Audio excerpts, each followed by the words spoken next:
Good morning to everyone here and good morning from the Philippines.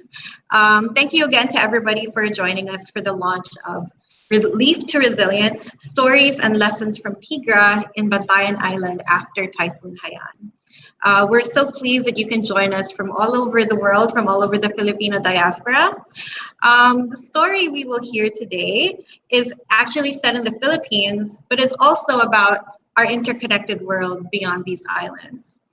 The story of the Philippines has always been linked somehow with global migrations, including the massive movements of over 10 million Filipinos all over the world. Likewise, the story of the climate crisis is one that knows no borders. Whether it is the transnational corporations extracting fossil fuels and emitting deadly gases into our atmosphere, or the impact slamming across our most vulnerable communities across the world. There are numerous solutions to mitigate and adapt to climate change, requiring large-scale investments and brave political action. But these take time and decision-making that can't meet the needs of the people quickly enough. So, the story we will hear today is about the people and how we are taking things into our own hands. We will hear about how a community of women in Bantayan Island use their local knowledge and resources to address the impacts of one of the strongest climate events in recorded history. And finally, the story we will hear today is about solidarity. Global problems also need global solutions. We will hear about how solidarity, both within the community and throughout the diaspora, can be a powerful conduit for facilitating change. We hope to explore the possibilities for a system where solidarity is at its base and it's used to address our biggest problems. We invite you to engage with us and discuss how this might be possible and how there might be limitations. So we hope that you stay for the whole session and submit your questions through the chat function here in the video call. Now, I'd like to introduce our author and featured speaker for today, Melissa Gibson Villanueva. So aptly enough, Melissa and I actually met in 2014 at a climate change conference in Cebu, and we were connected by our interest in both the environment and in the Filipino diaspora. I had the privilege of working with her when she was the director of TIGRA Philippines, where she was responsible for establishing key programs connecting migration and development issues, including the Relief and Resilience Program in Bantayan Island. Her passion for supporting issues on environmental sustainability also meets her other calling as a yoga teacher, as one of the partners behind Gaia Retreats, an ecotourism and wellness destination in Dingalan, Aurora Province. So without further ado, please welcome Melissa. Thank you very much. Thank you, Erin.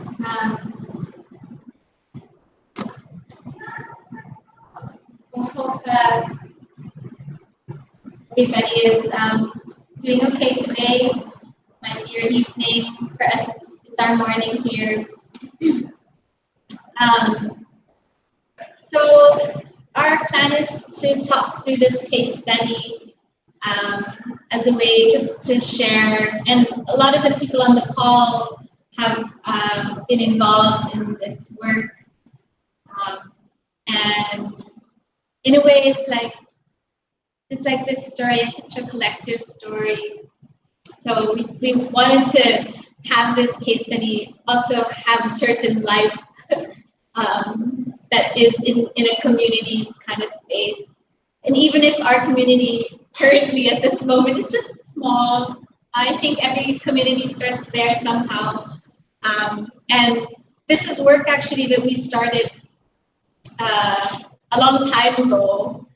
And then I think, you know, for various reasons, there were dips and kind of rises in the whole process.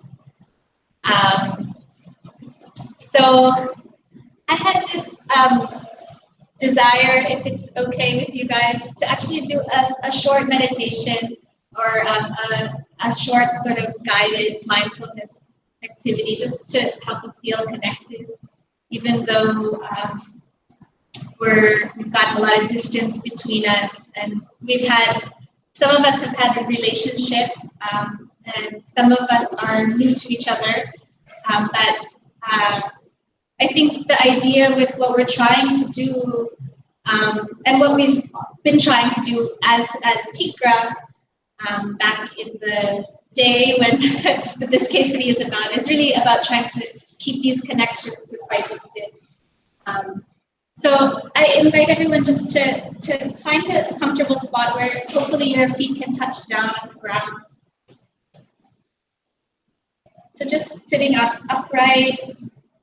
If you'd like, you can close the eyes, or just relax the gaze down is perfectly fine. And Maria used to actually start a lot of our sessions, even in Bantayan, with a guided meditation among our women's groups.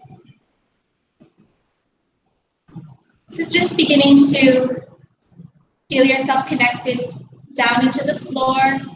You can feel the shoulders settling down, the hands settling onto the legs, and the legs rooting down onto the ground.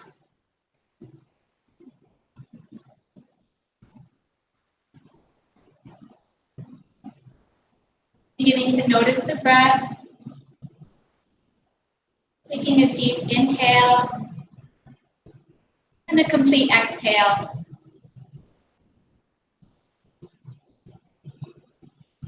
Keeping the breath going.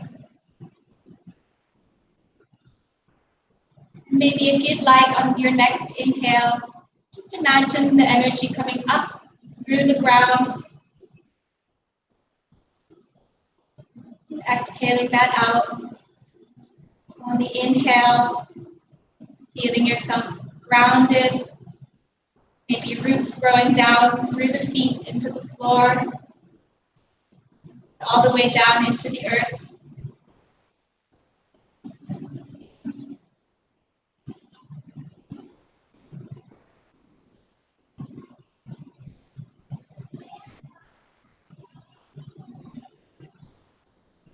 Noticing that connectedness we all have.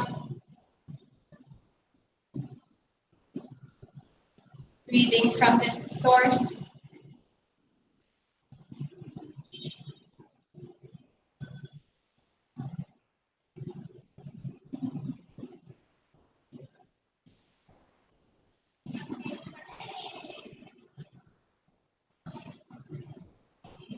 And I invite you just to come into this call, into this space, just fully present.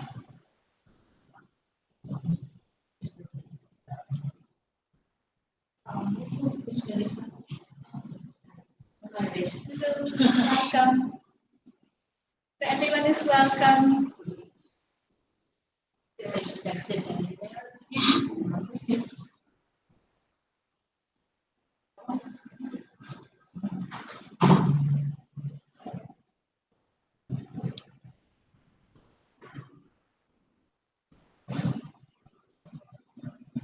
Just allowing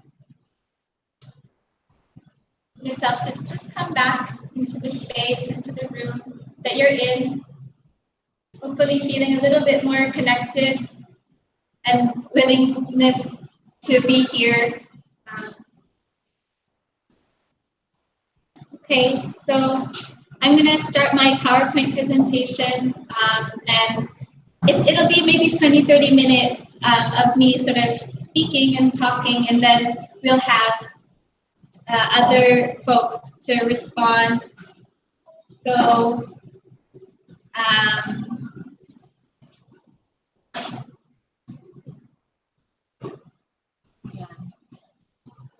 we're just adjusting our screen here so that the folks here in the room here in Manila can also follow the PowerPoint.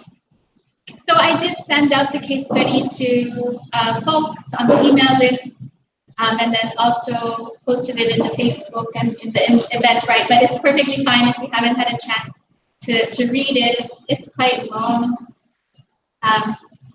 So this case study is really about our work in Bantayan Island from 2013 to 2016, which is already several years ago now. But the core questions that drive the work is really how does a focus on local empowerment, or what is local empowerment in a post-disaster context? and what would local empowerment do to change ground level conditions for communities.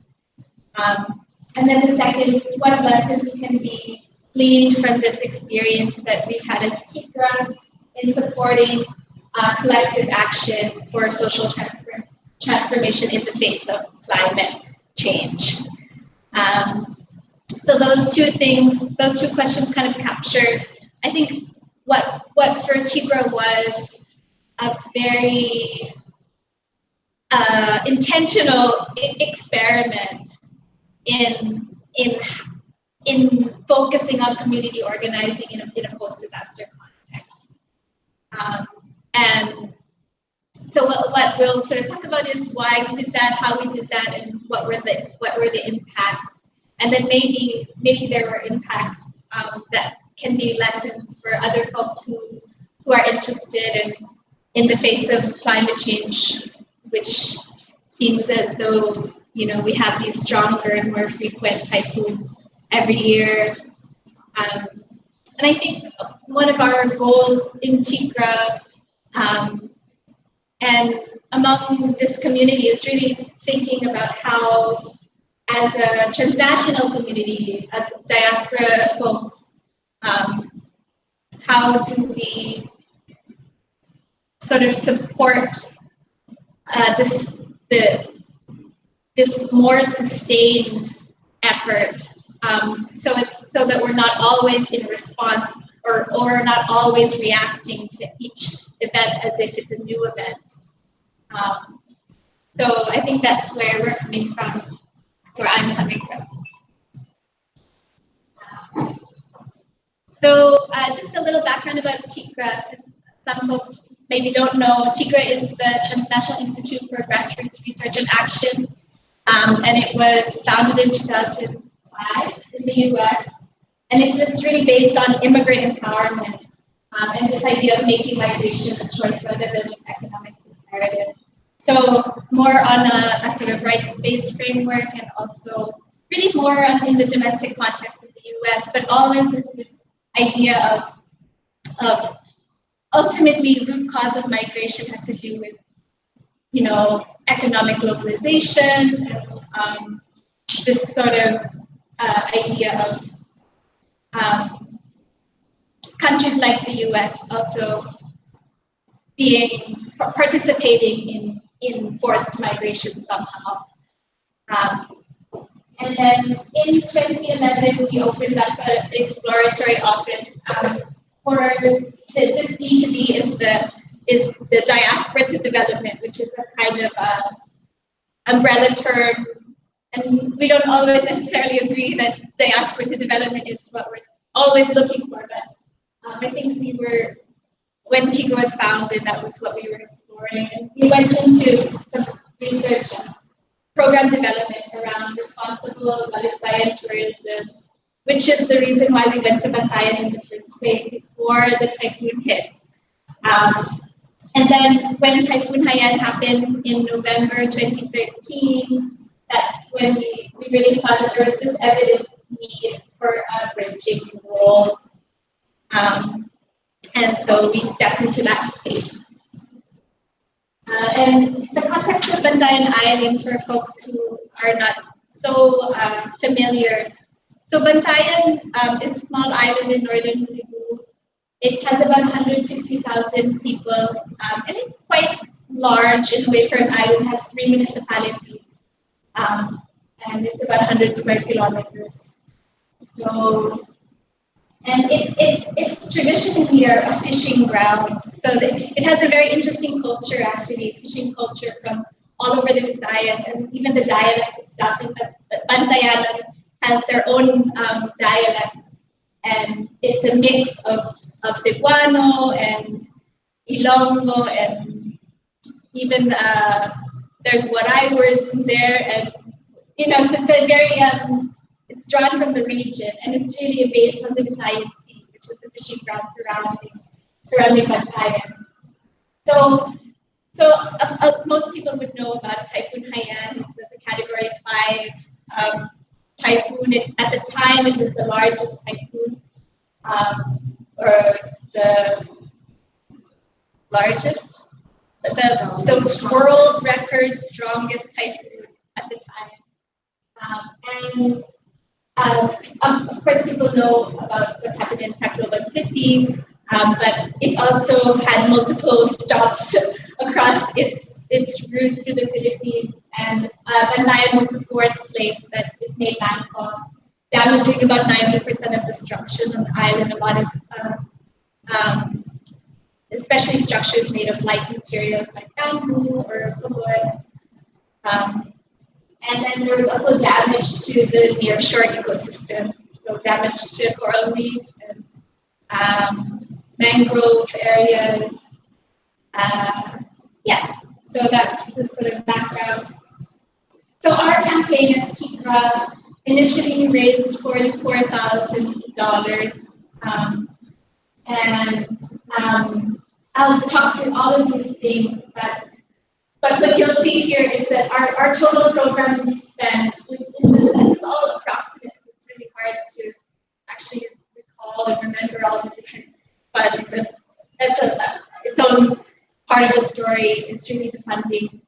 But it's approximately 73,500 we spent on three main program areas. Some of them with partners and some of them as an organization. So I'll come back to this timeline multiple times because it's a little bit confusing. But you can see that the program really ran from December 2013, which is 3 weeks or so after the typhoon, until March 2016. And in that time, the two main programs were the CBCRM, the Community-Based Coastal Resource Management with Tambuyog, and the Women's Investment in Saving Circles, which we started in January 2015, that we sort of ran in-house, but also in partnership with Tambuyog. And so I'll talk through all of these parts and how come we shifted from one to the next, because I think that's part of the story somehow. So the first thing we did in Bantayan, so we had gone and visited Bantayan to kind of, as part of our research and development for this responsible tourism program, that really got sidelined in the whole post-Haiyan movement. But our first project was to support this boat repairs project called Back to Sea, which was initially a project of the Resort Association in Bantayan Island. And then later that resort association transitioned into its own NGO called Dambo. So we're not the biggest donor for Back to Sea, but we were the first big donor in the project. And the project, by I think June or July 2014, the project as a whole had replaced or repaired 626 boats, replaced a lot of fishing gears, and provided new boat engines as well. And the reason why I think we really went full force into the Back to Sea is because it was also a project that was really open to our suggestions and interested in this kind of commitment to supporting people's organizations and doing a sort of community organizing in the course of the boat repair project. So one of the things this meant for the project is that they started or supported people's organizations who would manage the boat repairs locally. So across like 24 barangays, there was a boat repair station, and then that boat repair station had local carpenters working to repair or like completely redo boats based on the funding that was coming in through the Back to Sea project. So it was a very locally based project run by somebody who is a local. He runs the Bantayan Island Nature Park and Resort. So he's part of the tourism infrastructure in industry in Bantayan Island. So this is, it's interesting. This is the first people's organization election in Barangay Bantige, which is the center of where TIGRA started to do its work. Was really this one barangay. That's me actually in the purple shirt. So I was there for this first election. That's a community that we continue to work with, and we still actually continue to kind of have ties with that community somehow as individuals. So this focus on community organizing was sort of the, it was part of our fundraising call outs and everything. But then by about April or March, or early in 2014, we started feeling that there needed to be more experienced organizers in Bantayan Island. And so we were asking around already about who we could talk to or how we could sort of further the support.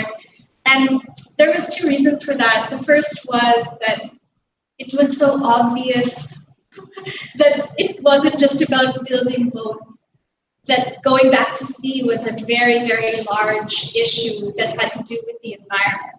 So there was a big ecological,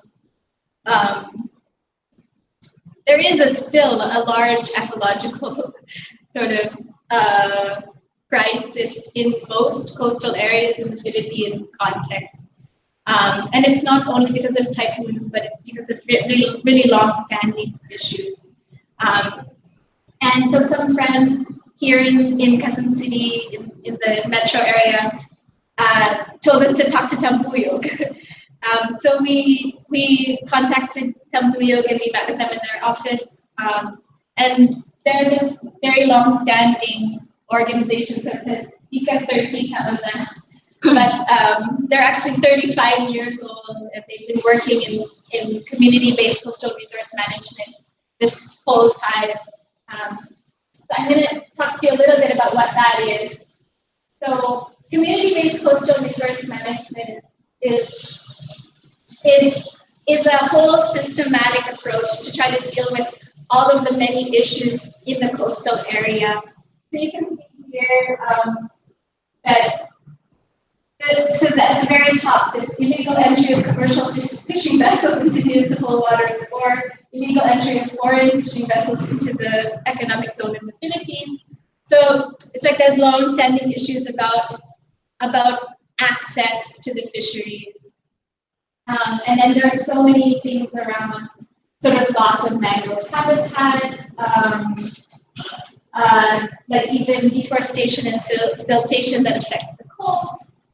Of course, unregulated fishing practices to do like dynamite fishing or any kind of destructive fishing that hurts the corals. So these have been long-standing issues in the coastal area for a long time. And Tambuyog framework on CPX specifically emphasizes that poverty and resource degradation are interconnected and have the main root in unclear property rights. So the idea that that it's really about figuring out a local system that works to manage a coastal area, and that is the main solution for both resource degradation and to improve the lives of coastal residents. So they specifically advocate that small-scale fishers and their families have the potential to manage the near-shore coastal ecosystem and have the most at stake in sustainability. So they're the best positioned to forward issues of sustainability. So that was the reason why TIGRA sort of partnered with Tambuyog and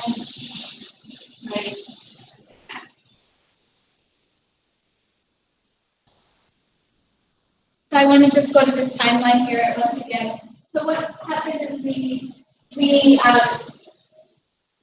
started to shift our program So by this time, we had already contributed about $20,500 into the Back to Sea project. And we still had a little bit of money, about the same amount of money to try to support CBCRM. So what we did is we formed a partnership with Tambuyog, and we brought them in to work in one barangay, which is Barangay Bantige, the same one that I just showed you a photo. So, and this was just to bring in one community organizer. So it's a very modest project, but we thought that it's possible that with somebody with experience. So the person who came in, Chris, I don't know if he's on the He is online. Okay, great. Oh, I'm so happy that he's online.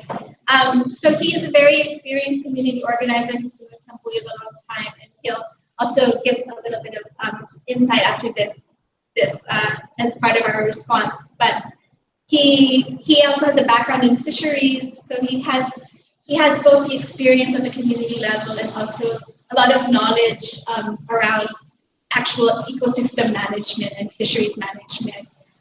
And so it was amazing in a way, because what happened is we brought him in to work in one barangay, and then the first week that we were in Bantayan together, we were at dinner, and there was somebody from the Lutheran World Relief, which is a large organization.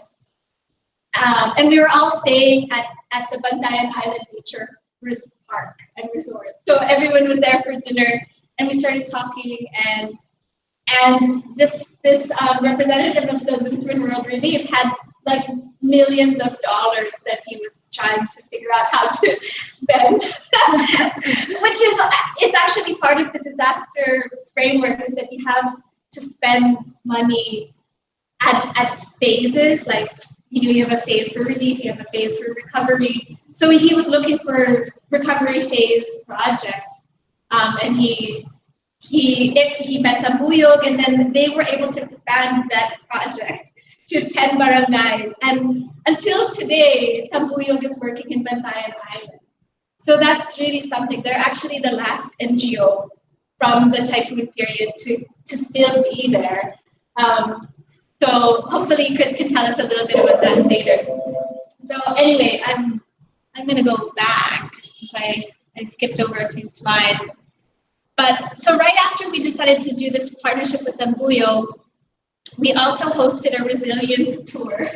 So this resilience tour was TIGRA's attempt to kind of bring supporters in. And so there were 11 Filipino Americans or their allies. Not everybody was a Filipino American that came to Bantayan Island. But before we went to Bantayan Island, we also went to two successful CBCRM communities. One of them in Cebu, Bantayan, which is a long-standing community of Tambuyog's. And then we went to also this ecotourism site in Aluginsan, where it's like a community-led ecotourism. And then we went to Bantayan with the group, and they did boat repairs, we rehabilitated the dump site, and they also did a short homestay in Bantige. And what came out of this resilience tour is something very interesting, which is that there was feedback from the participants, basically saying, so we've been talking with a lot of the women in the communities, and they feel really left out. And it was, I mean, this is like, I feel like if there's any lesson that comes out of this whole experience, is that the women really got left out. And I have this, to come back to this, where are all the women? So it's like, even in the process of organizing the Back to Sea project, we were organizing people's organizations that were all men, because it was all about boat repairs. And the same is true with housing repairs. So a lot of the infrastructure repair, or the repairs of things that need to be done following the typhoon, a lot of it really is focused on the men, and the women felt left out of the recovery process. Like, there were programs sort of geared towards helping them also recovered. And Maria will probably talk a little bit more about this because she spent the most time in the women's project, but the women have also essential roles in the recovery phase. And they're the ones who hold the money. They're the ones who hold the cash flow for their households. They're the ones who make decisions about what to do if they do get any money from the calamity fund or whatever. So yeah, so that was a major insight, and I think we tried to really listen to that, and our first iteration of the Women's Empowerment Project was to think about building women's leadership. And we had this plan to do local resilience tours because the resilience tour folks had really learned a lot and felt really inspired by these other CBCRM communities. And so we had this plan to take a group of women leaders to successful CBCRM communities and also to sort of follow the value chain of fishing. So we were going to take them to a big fish distributor in Cebu City and to Paseo Market, and then we were going to visit a community in Negros, which is one of Tambuyog's also long-standing, and then another one in Cebu. So we had this plan to take them around, and then even before that, we did a local resilience tour in Bantayan on the island, where we went around to visit each other's communities and kind of learn what people are up to. So that was for a few months, and then we did sort of also shift our contract with Tambuyog, because Tambuyog actually has gender included in their modules, but in our program with Bantige, we hadn't yet included it. So we had to go back and look through some of the outcomes, and we had planned a few more trainings so that there were gender and development outcomes, because we had a realization that, oh man, like we haven't included the women. So that was like a big learning for us. And then what happened is that we didn't do any of those resilience. We didn't do the big resilience tour because Typhoon Haiyan happened. Hagupit. I know it is Hagupit. Anyway, so Typhoon Hagupit happened. This was December 2014. And I think this is the real the thing. It's like this new normal of superstorms. It's like community is still recovering from a storm, and then there's another storm. So there was this big storm, Category 4 storm, and thank goodness it didn't actually affect Bantayan in a major way. There wasn't a big storm surge. It moved really slowly. So there was this fear. Like everybody did all this preparation. Everybody on the ground in Bantayan were trying to figure out, do we have the evacuation plans in place, which they didn't. Did they, what do we do with all these people who are still living in tents? There was like so many big questions that came up because of this typhoon. And we're fortunate that it didn't really affect our community so much.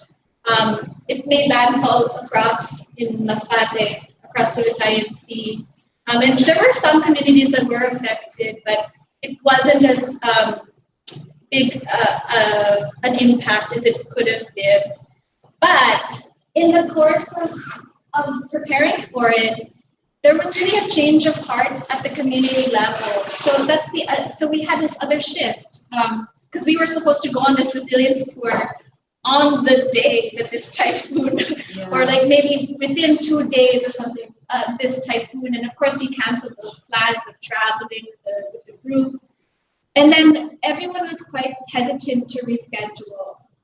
And so what ended up happening is that a lot of things came up to the surface, like the women leaders that we were talking to for the tour were basically like, we just want to stay here locally. We have a lot of work to do. We're feeling that we're not prepared. And so So what happened is, because the women themselves had a sort of change of mind about what's really important for them.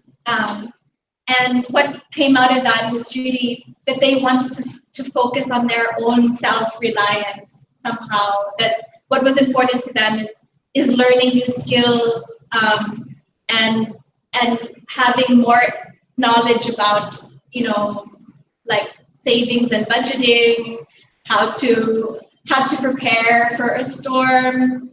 Because I think that there's this idea of preparing for a storm, which is based on like, going to the store and buying canned goods and sheets of plastic to cover important items. And that's actually not possible if you're a fisherfolk family that lives on 5 kilos of catch every few days.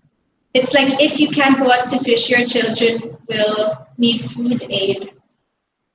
So this idea that people even have any money to buy canned goods, like, it's just not possible. It's like, if you have money, you have options.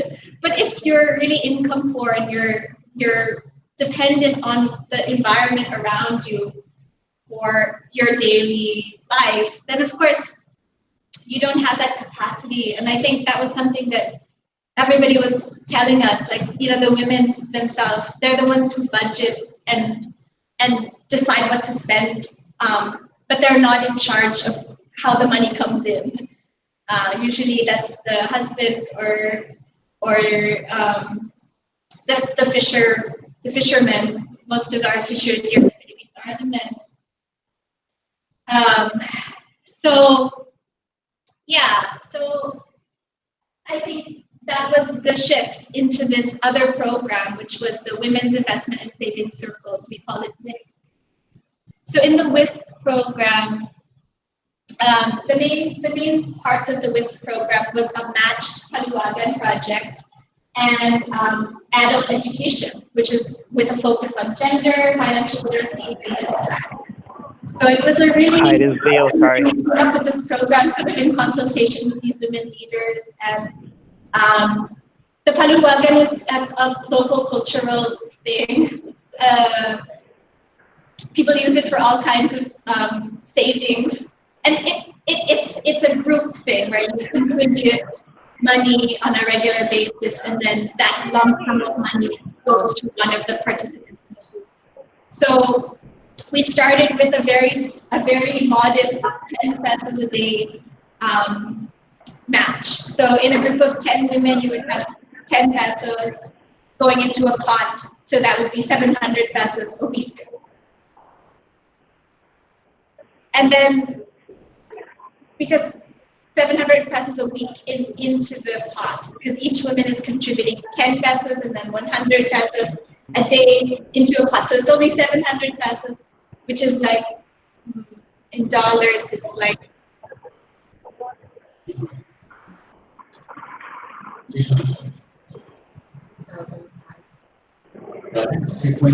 700 pesos.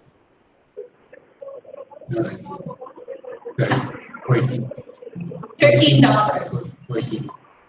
Yeah, $14.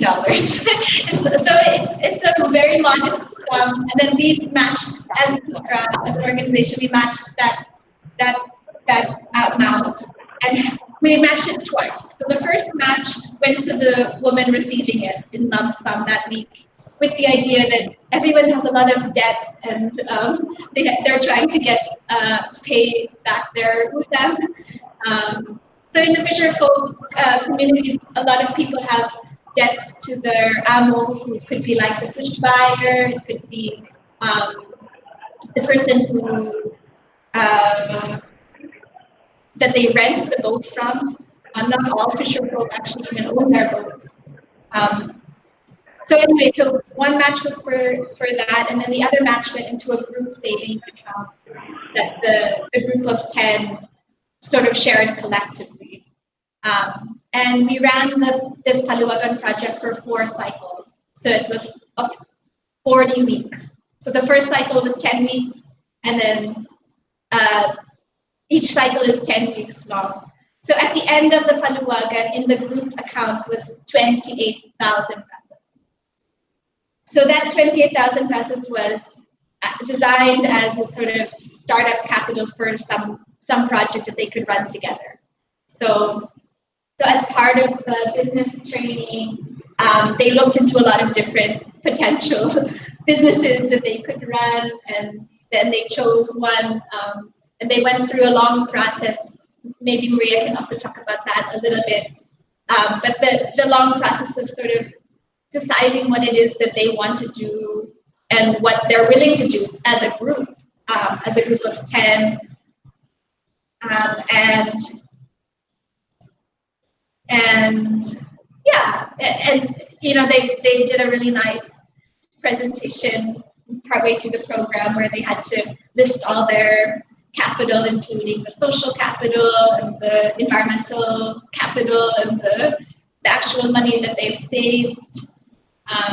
So the whole process was a lot of work to kind of get people into a collective decision about how they want to move forward.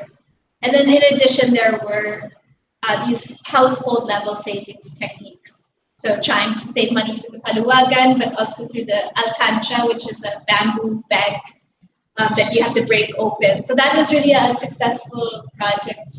This alcancha was really successful. People had, it was their calamity fund, which allowed them a little bit of cash if there was a disaster. But it's also not just a natural disaster, but if they had a health emergency, they could turn to their alcancha, and that really helped people actually feel that they have more capacity to deal with change without going into debt. And I think so. Just to talk about some of the program impacts more specific. This is a picture. This is my favorite picture, I think, of the project. It's a picture of the gender and development training that happened in May 2015. And the women that were part of the project brought their husbands, or well, some of them brought fathers and a male household member. And this was the first time where we did the bio clock activity, which is one of Tambuyog's activities that they also do with fisher folk all over the Philippines. And it's essentially to acknowledge that women do a lot of work during the day. So it's like to try to chart out your day and all the work that goes into a day. And I think it was really a powerful moment of the women being recognized at the household level for actually doing a lot of work and sort of holding things together and maintaining things. So it was this way of surfacing the hidden labor that goes into our economy, into the fishing economy in the island. Because women are involved, of course, not just in the household, but also selling fish, making nets, a lot of other ways. And then the bioclock is also a great activity for people to plan better and to be able to attend meetings and things like that. So it has that kind of dual purpose. So we saw a lot of stuff in terms of impacts at the household level. Really people just feeling that they have more capacity and that they have some tools at least that they can use. And of course, that's not to say that an alcancha is going to solve the problems of climate adaptation. We'll get there. But it's, I think, like acknowledging that really people at the ground level they don't want to receive disaster aid every few months. People want to have their own capacity to be able to do things on their own and make their own decisions. So I think that that's something really to acknowledge. And then the other program impacts that we started to see in the short term was really that the organizational development helps people to participate in the community. And then that actually improves their access to the barangay level resources and to resources available, for example, through the Department of Trade and Industry. So through the partnerships with Tambuyog, many of the groups were able to get fish dryer, for example, from different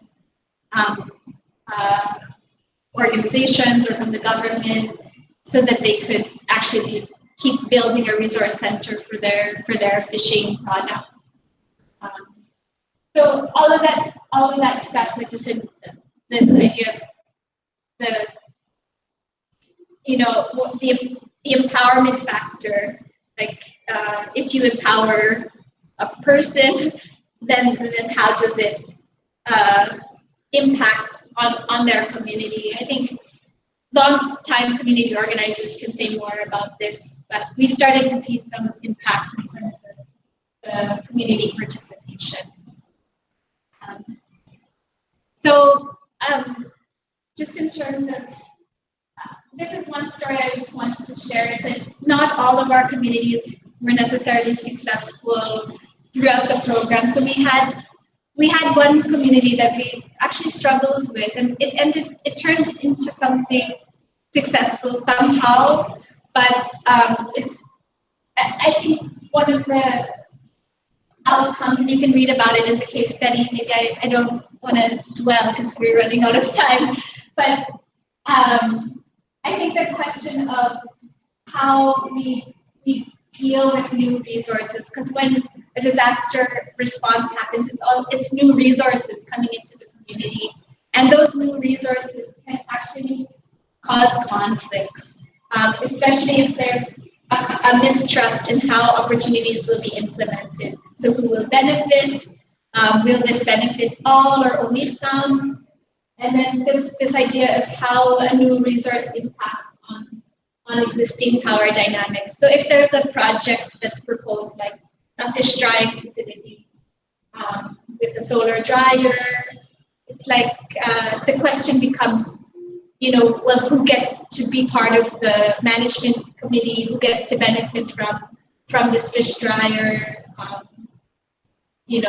How does this affect my business?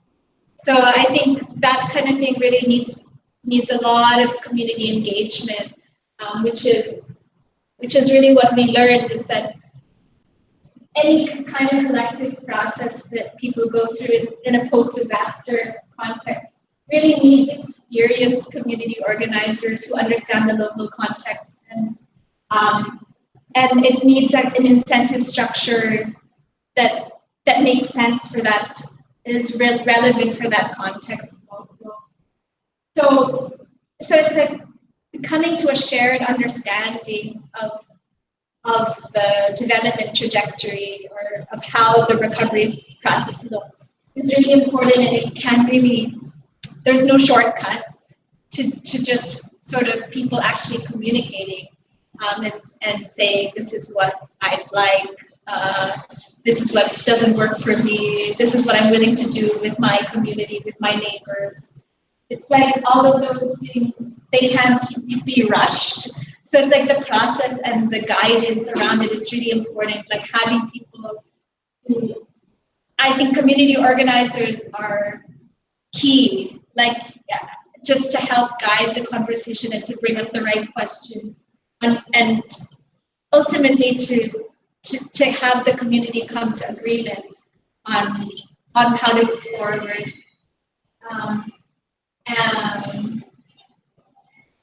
So yeah, and this idea of the people's organization really as a key, what is it like? It's like they're the agent of change somehow. They're the unit where things can be negotiated, and the commitment from a people's organization can really pull the development forward, and they can support the engagement with the local government, which is also really important. So in terms of the factors of success in our program, you can also read more about this in the case study, but I think the big main points is that TIGRA's experiment in this intentional sort of local empowerment process is really to rely on the local knowledge and practices that exist. And a large part of that really was Tambuyog's long-standing history and practice and process, and the focus on people's organizations. But also this idea of really doing a community history and mapping. So really understanding how the community has been dealing with change this whole time, and then even local practices like the paluwagan, I think, are really helpful because the community is somewhat familiar with them, and it's these traditions can be reincorporated, I think, and given new meanings, and then practicing solidarity. I think this one is hard to explain. Maybe Maria can also talk a little bit about what it might mean, but I think the human connection is really important. Like, I think our ability as an organization to actually listen to what people wanted on the ground is not necessarily the way that disaster response happens in a general way. And that should be, I think this is a conversation that, or it's a question that could be talked about in more detail, like how do you maintain your program objectives, but at the same time you really listen to the community. Like, if they say, well, we're not ready yet to be inspired by a resilience tour. What we really need is help in budgeting and savings. It's like, that's a real ask from the community, and how do you honor that and make the shift and not necessarily be tied to your programming objectives.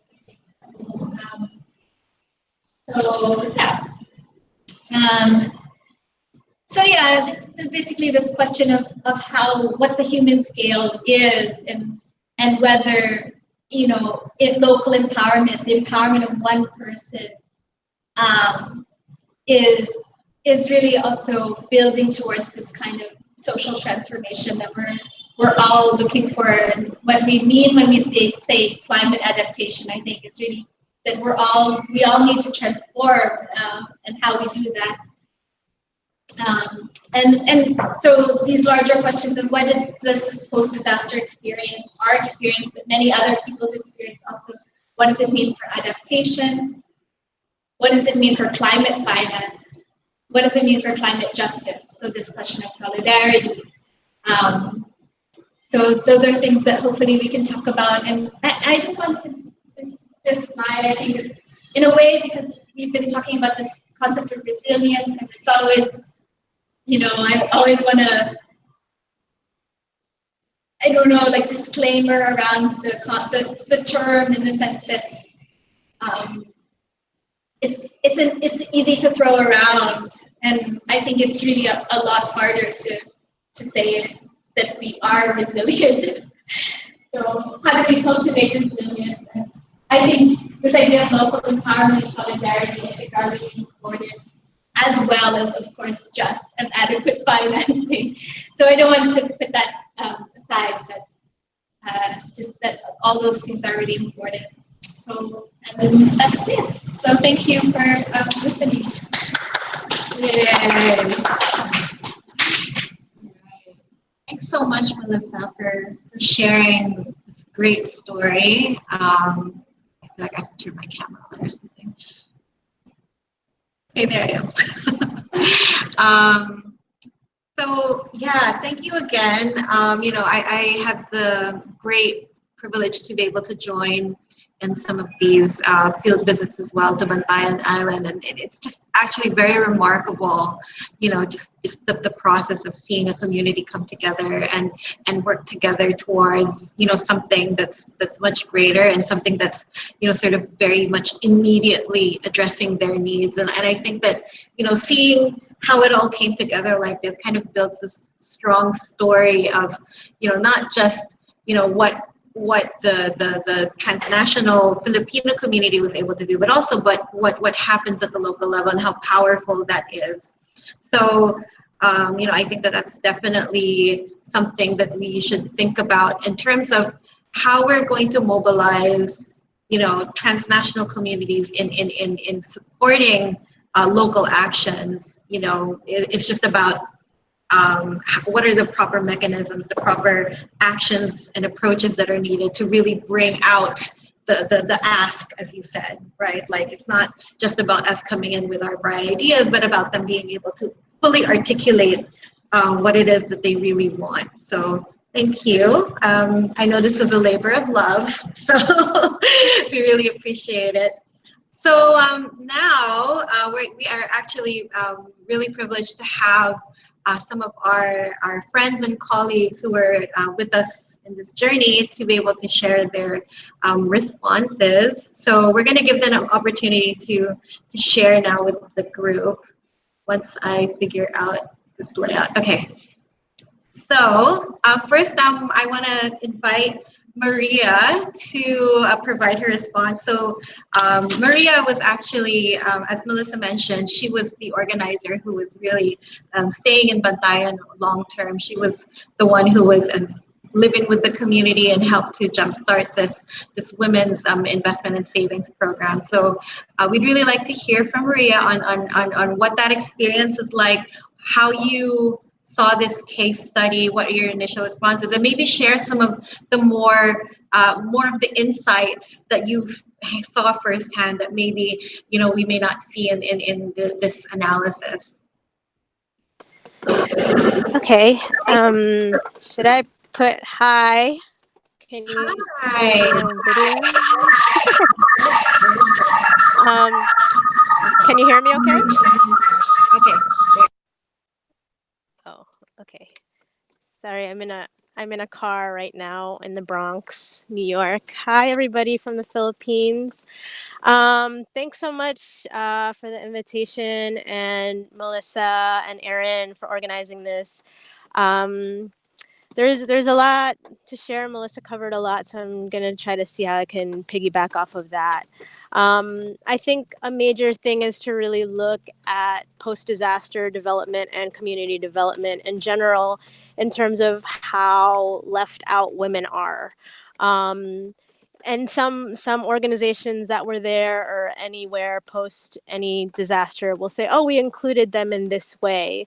In most cases, if anyone was going to share that, the women felt like, oh, if there's a project, we would be asked to cook.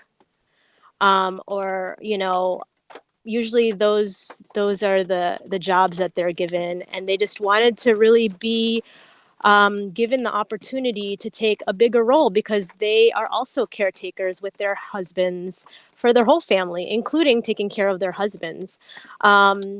So it really just goes beyond boats as well in terms of what a lot of folks were looking at in terms of post-disaster relief and response and rebuilding, because it's also there's seasonal fishing. So what happens in times when their husbands can't go out to fish, right? And that's on a regular basis without a natural disaster.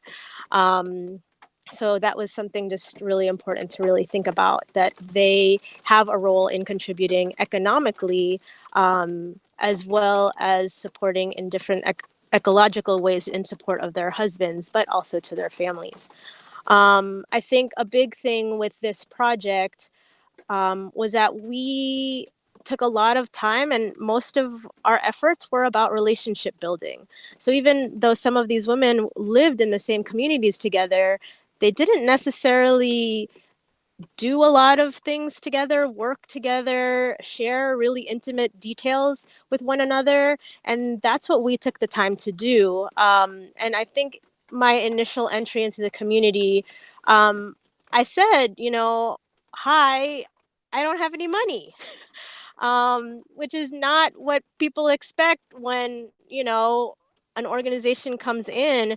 They show up because they're expecting to receive some kind of support that comes in a physical way. So to come in and not have something physical, is not their standard, and wasn't something that was received so quickly. Luckily, because Tambuyog already set those relationships and built them over a series of time, that gave a little bit of a doorway to help us begin. And I think in talk also coming in, we talked about what is your give and what is your take. So it's not just waiting to receive something, but also what can you offer? And in that ask, having the women identify for themselves ways that they were valuable, that they defined for themselves and not some organization coming in. And that was a little bit challenging for them to identify what their gives were. And there was a lot of comparing to, calling me ma'am. And as a Filipino American, just this comparing happening where I actually had to list all the things that they do on a daily basis, like hand washing clothes and having them come out clean, or, making dinner for how many people all day, every day, taking care of your husbands, going to the bank, doing all the grocery shopping, all of these things that that is the invisible labor of women. So I think having them be able to write that amongst themselves, and then also having the gender training and being able to defend their work, and the husbands also recognizing it, was a really powerful thing. And also with talking about what is your give and what is your take, it's also removing, or at least an attempt to move away from the kawawa, the poverty mentality, but that you're powerful and you're valuable. And that's not necessarily something that folks give a lot of time in terms of thinking about post-disaster work. Another really important piece of work that happened at every session was doing a little bit of the just 5 minute, not even 5 minute, it was like a 3 minute meditation where they had a moment to relax, where they were like, whoa, I'm breathing, and just getting a break to not even to start to realize all the tension and stress that they're carrying because of all the work that they do. And also being given space to cry and to heal. I mean, we're talking about a major disaster where people lost their homes and lost loved ones. And aside from natural disaster, it's just like the violence of poverty on a regular basis. And that there are things that people need to look at. What did I want to say? In terms of pre-existing conditions, that the poverty that they are in currently is not solely due to a natural disaster. And that's really something that we need to be looking at in terms of where is the lack of empowerment work and the healing work that is not incorporated into rebuilding, where there's a lot of internal things happening that are just getting planted one on top of the other.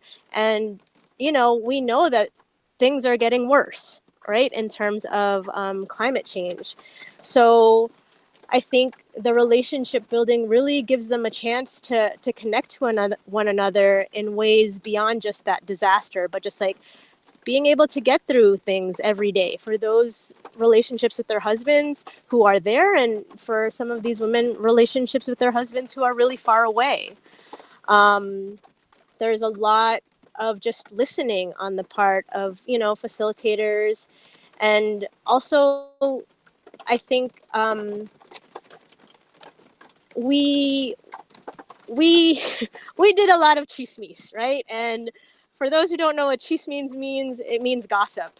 And it really needs to be valued, because it was from all of the chismes that happens at every meeting, of giving the women space to talk about what their issues are, that we were able to identify debt. That was where everything was coming from. And when they talked about like, we need a livelihood. And it's just like, okay, well, what do you need? It's like, oh, we need 10,000 pesos to start a sari-sari store. And then when I would hear their conversations every day, I was just like, but you are all in debt. So the 10,000 pesos that you would get would just go back to your amo, which is the person that they're lending money from, which doesn't get them out of their zero. So we had to shift that conversation to actually talk about, okay, can we get to zero and understand why we're always below zero? and in things that are a simple everyday thing that they have the capacity to do and teach each other, you know. And it was just the budgeting for them to start to realize like, oh, that's what I'm spending it on, and that they're in control of it. It's not something that's just gonna get wasted away unless they don't actually record it, you know. So in that that empowerment piece really has a lot to do with them being able to have control of something. And when we did an exercise about empowerment, you know, like, what does empowerment mean? What does resiliency mean? And, you know, they'd say like, oh, it's like to be a bamboo tree, and it's being able to sway back and forth and not crack and break. And so how does that relate back to economics and their daily life? And it goes directly to all of the times where they feel powerless, and they feel powerless because they can't provide for their family. So when you think about post-disaster and none of the organizations looking at the women, that, you know, it kind of adds on to that, making it almost a truth that they don't have power or value, you know. So thinking about those moments when they have felt powerful, when they've been able to say something, when they felt good about something, you know, thinking about, okay, how can we multiply that? And it's going back to what is your give and take. And after that initial give and take, eventually we started to look at all the different capitals aside from financial, for them to look at socially, who are in my networks, human capital in terms of like, what are the skills that I have and that I know, the natural capital of all the beautiful things that can be also, you know, dangerous and scary, but can be tapped into as a possible economic source. Um, sorry, I need to look at my notes here. The political capital, where reminding them that, you know, all of these people who are in political positions, you are the boss of them. You know, as a citizen, you voted them in there, and they have a responsibility to us.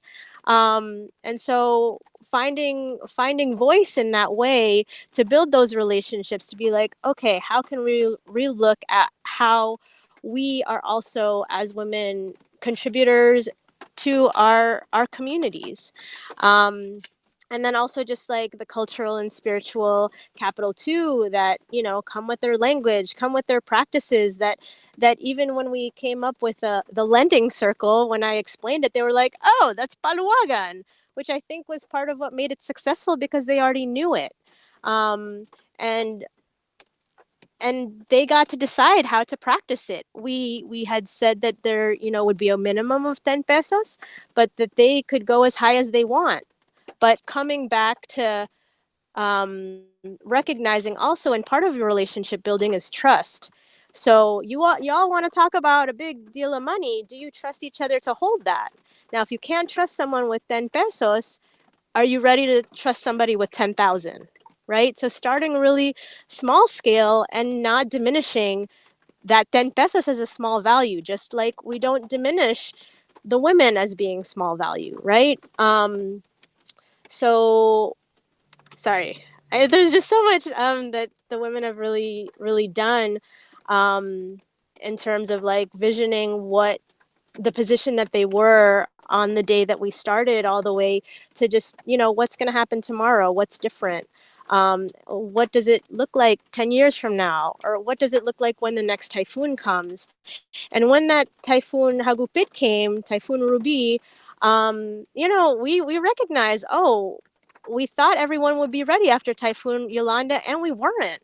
And when I say we, I mean some of the organizations who do this globally were not prepared and didn't have a plan. The local governments weren't all that ready, actually. But I think some of the work that we did in relationship building with these women and having them use their voice had them actually leading in the evacuation centers, to make sure that people went to the schools, to make sure that there were leaders in each of the school buildings, to check in on the kids, to check in on enough food, who's cooking the rice.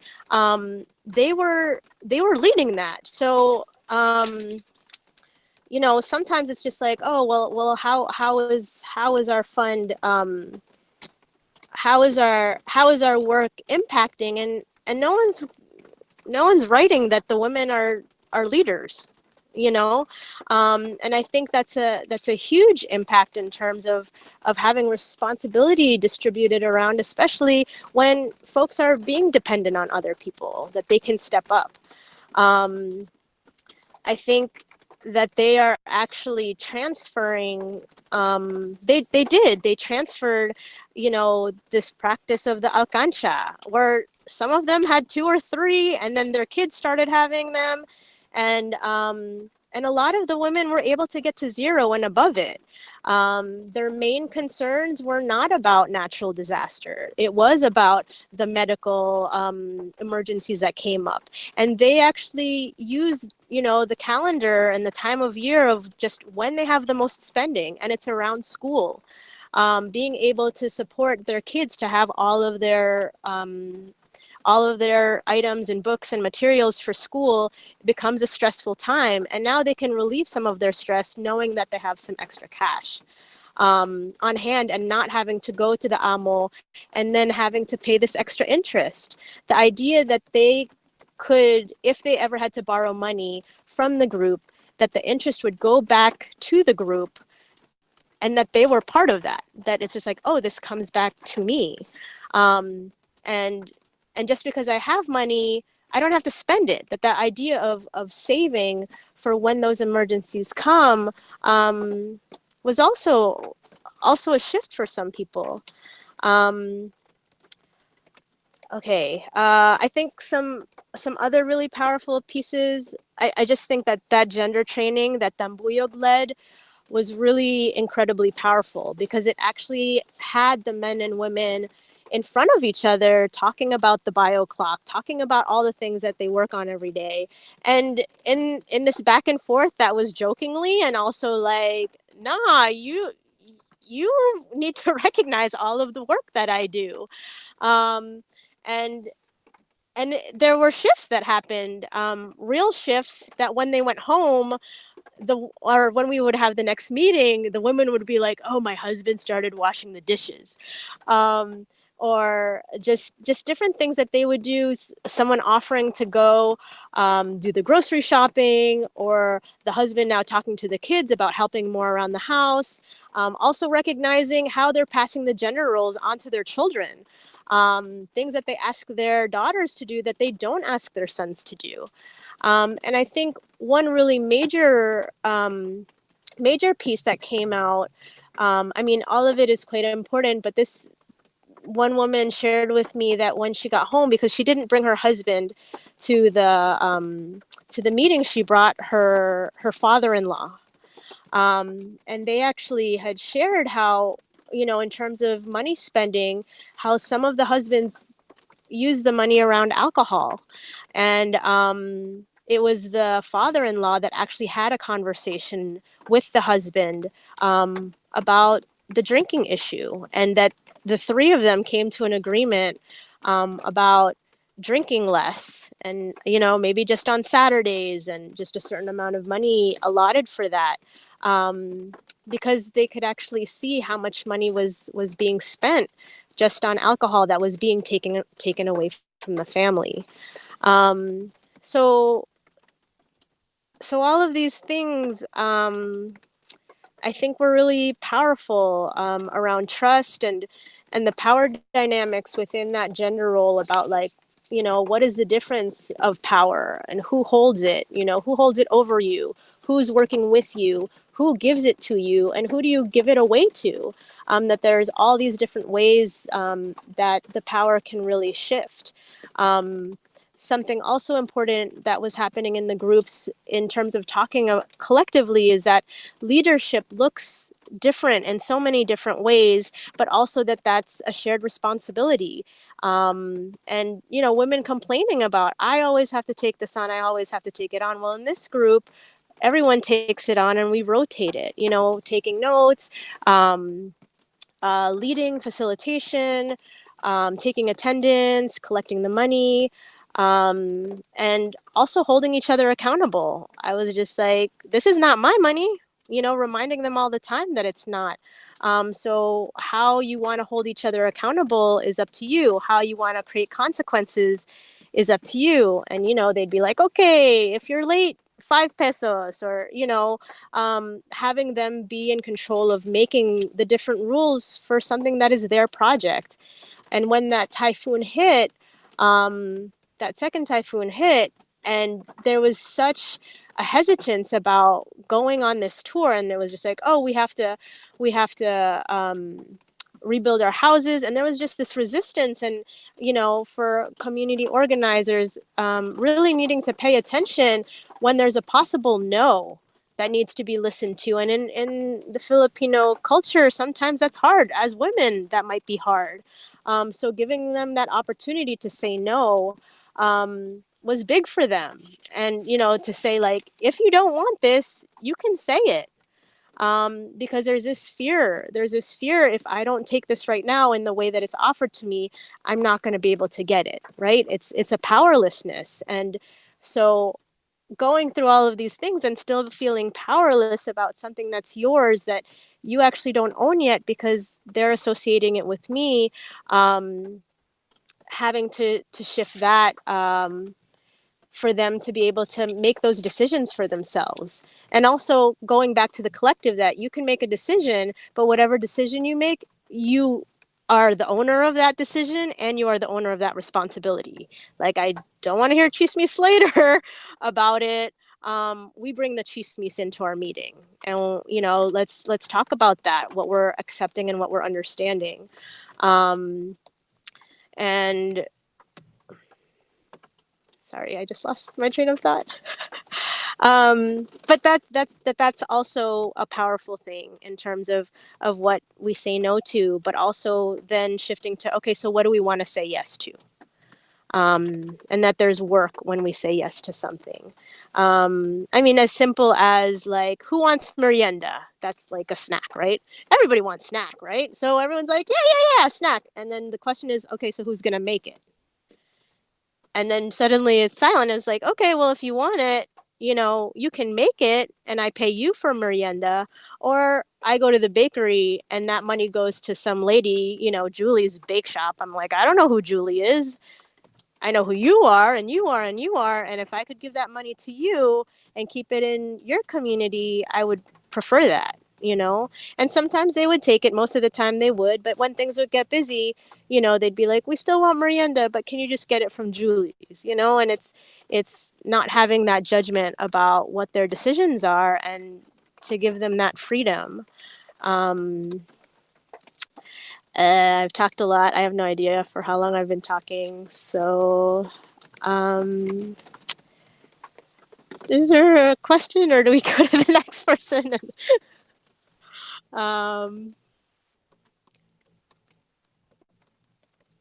Hello? Hi, sorry. Okay. Thanks so much, Maria. I really appreciate your very detailed sharing about your experience on the ground. It's really interesting to hear sort of the more like day-to-day stuff that happened, and to be able to get like a deeper insight about all of the work that went into putting together this program. Just some things I wanted to pick up on. I like what you said about how disaster wasn't really the fundamental problem, right? Like, I mean, essentially it was its own sort of major event, but fundamentally underneath all of that, the real issue was about, inequality, between within the households, and of course poverty, right? And then how disaster tends to be the thing that exacerbates and makes these problems worse. So I think that having the approach of addressing that root cause was definitely something very important, and something that beyond disaster relief, it's also about building resilience at the root and addressing these root causes. Another thing was also about a gender sensitive approach, and be able to meet some of these things that women are looking for that may not necessarily be present in other kinds of development interventions, and things like just being able to talk to one another, being able to listen and to cry and to heal. I think that these things are, sometimes we just forget that we need to help each other on a very human level beyond Yeah. material sort of interventions, and just throwing money at the problem or building infrastructure. Sometimes it's just about building your community. And finally, I also like what you said about mobilizing different kinds of capital. And I think that even within the environmental movement, development has always been about, like, let's build something and that'll address the Mm-hmm. problem. But sometimes you can already work with what you have. The problem is that what we have has been degraded to the point that capitalists want to come in and build something on top of it so that they can profit, right? So if we can just work with what we have, our relationships, the social capital, your natural capital is also very important. Sometimes you don't need to build, a wall to be able to prevent a big, storm surge from coming in. You can actually already use our natural defenses, right? We have, building coastal resilience sometimes is about making sure we take care of our mangroves, or working with other sorts of natural defenses that are already there. So I think that these things are really important to highlight, that what we already have is already the solution to these problems, and it's just about what approaches do we need to get these out, and to tease those out, to get people to work and band together and to address these problems. So I really appreciate you bringing that out. Next, I wanted to ask Cris. Thank you. Does he need to go? Okay. Francis, Thank you, Maria. you need to go anytime soon? Oh, you're on mute. Can we turn on the speaker? No, I'm good. I would love to hear from Cris. Were you able to get? Okay. All right. Okay. So I want to invite Cris to share his response to the case study.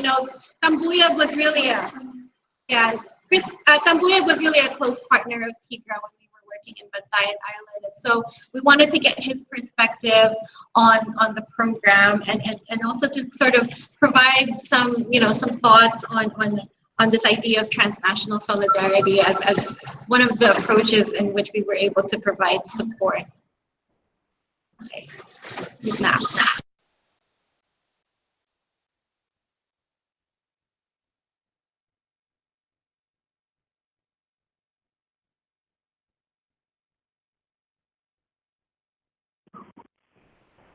I think Fran's still on mute.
Hello.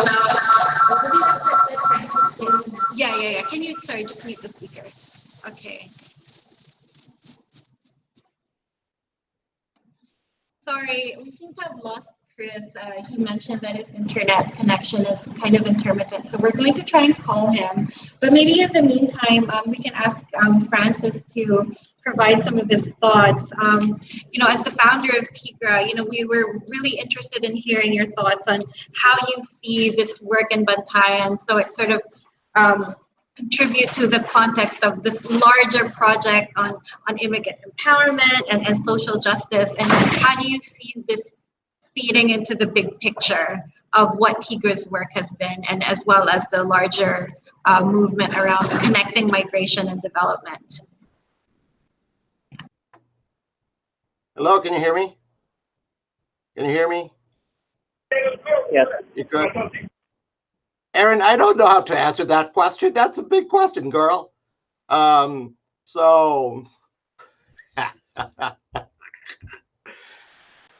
Let me just do, first of all, thanks very much. It's good to see people. It's good to see friends. Melissa, you're pregnant. It's great. And Maria, it's good to see your face and all that. So, let me just maybe, thanks again for writing this. It really brought back a lot of both memories, but also sharpened a few things that I think would be useful to talk about. So, as folks have mentioned, the structural factors that actually held up poverty in Bantayan Island was there before Haiyan, right? And so the question that it forces on me is that how does, kind of, I call shocks, outside occurrences, how do they become opportunities to actually deal with those structural problems, right? And and that's the very reason why TIGRA was started, and that was what we were interested in trying to reinforce or try to deal with the root causes of poverty, the root causes of again, kind of structural reasons or structural infrastructure that help foment poverty and oppression in communities. So the proposition that we were trying to figure out was that, does Haiyan provide an opportunity to deal around that? Right? Is it an opportunity to, again, help address that? And I think kind of the evolution, like you mentioned in your presentation, is that it evolved, right? And it evolved because we were trying to figure out what's our contribution in that context, given kind of where we are in our placement in it. And there were two things I think that are important to lift up. One is that we were not from there, right? And so that already kind of, in a sense, prescribes what your role can be, right? And so we looked for and searched for, and we were just so fortunate to actually initially deal with the folks in the Bantayan Resort and Allen, but strategically, kind of our relationship to Tambuyog was a godsend, right? I mean, because they were there, they were actually kind of folks who were committed and had an infrastructure to deal with those structural issues, right? So the CBCRM was actually an analysis of what are the structural factors that help promote and maintain poverty in coastal areas, right? So it was important that Tambuyog was there, right? And we knew that our role was a role of capacity building and creating the conditions so that addressing the structural causes of poverty can be done. So that was kind of the first thing. And what we did, I thought, reflecting back on it, is that we actually did contribute to the beginnings of that, right? And what is most evident from the writings and from the reflections that you, Melissa, and Maria have done, is that we were able to see in those few years the individual and to a large degree community transformation that happened because of the organizing that we were supporting at that point, right? And we mentioned it before, kind of the agency of, especially of women, increased during that time. That changed the social relationships between men and women on the one hand, but also the idea that in fact, they deserve more, right? They deserve more both as communities and as women in the way that the way that society was constructed at that time at Bantayan, right? So this demand for more, I think we created the opportunities for that to actually happen. And the hope is that this demand for more and this individual and community transformation is on a pathway towards really the social transformation that will fundamentally address, again, the structural factors that make poverty reign in places like Bantayan, right? And that to me is an open question. I'm not sure. I don't know, right? And that the only thing that, or part of the hope there, is that we contributed to that, right? We contributed to the agency of folks, especially of the women, to find their footing and demand for more. But does that then amount to or help address in a long-standing, long-term way around changing the conditions of poverty in Bantayan, the structural reasons for that? I don't know the answer to that. And so to me, the question is, what is then what should be a cornerstone of resilience and a cornerstone of social transformation? In my mind at this point, the cornerstone of that is you have to develop and practice good organizing.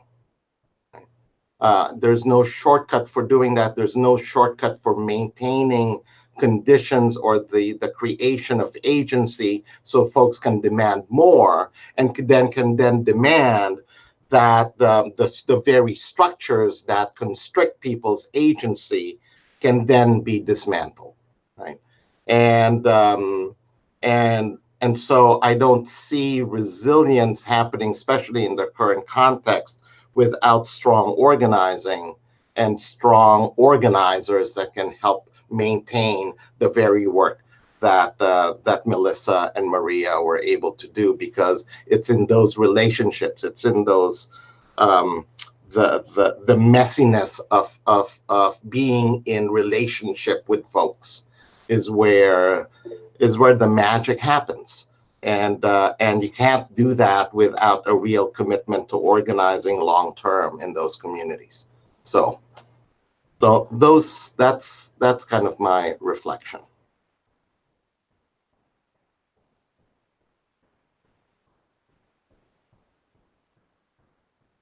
So I'm done. Good, Melissa. Thanks, Fran. So nice to see you also. Oh. Hello? Yeah, Am I on? Yes. Thanks, Fran. Really nice to hear your thoughts. I actually just had a short question. Maybe could you also speak a little bit to, so I wanted to sort of just I didn't touch in the presentation on TIGRA's current status as an organization, but I put it in my case study that I think, like, even as a sort of the social sector, like as the social justice sector, it's like when we have all these typhoons and a lot of us divert our attention, from what would be our work. Like, for example, for TIGRA Philippines, the responsible tourism program really got sidelined, and we were never able to come back to it in a sense. And I think even this idea that climate change also demands that climate change needs a lot of people to respond to it, and what it might mean for our sort of social justice sector, or like how do we kind of balance this idea of organizational sustainability with responding to the needs on the ground. Because I think, when we went from the Women's Empowerment Project, which was designed as a short project, a resilience tour locally, short term with a small group of women leaders, and then when that shifted into a much longer program with many more women, I think from a resource standpoint, we didn't have the resources for that. And then we were asking from, of course, CAD office, which is TIGRA in the US. So I just wanted maybe if Francis, if you wanted to speak a little bit about what that might mean for the social sector, because so there's a lot of organizations in the Philippine context also diverted our attention from, housing or, education or women's rights or children's rights into disaster in that time period. And I think it's something that we haven't really talked about actually as a social sector. Is that wise? How do we do that in a sustainable way? So just wanted to put that on the table. But do you want me to respond? I think it's not one thing, right? When we started the Paluwagan thing with the women, we were pretty clear that we had a 2-year commitment, right? So that was kind of our thing, to be able to seed what was going on, because the idea there was that after a little while they will be able to invest in something that can generate kind of income for them, right? So I mean that was as far as I remember, that was the genesis of actually kind of doing that, and the evolution and the hope that would need to happen, right? And so that's on the one hand, right? Clarity around one's commitments, right? I think is important for folks who are engaging from the outside on things that are happening inside, right? So that's kind of one thing. Because the other is that it's really you're responding to multiple things that are happening in the course of developing a program or an organization, right? And truthfully, just to be on the up and up on this, we committed for those 2 years, even though we spent all of the Haiyan money that we raised in the first 6 months of the first year, right? So but that we made a commitment, right? And so we kind of took it from other places within the organization in order to make sure that commitment was there, right?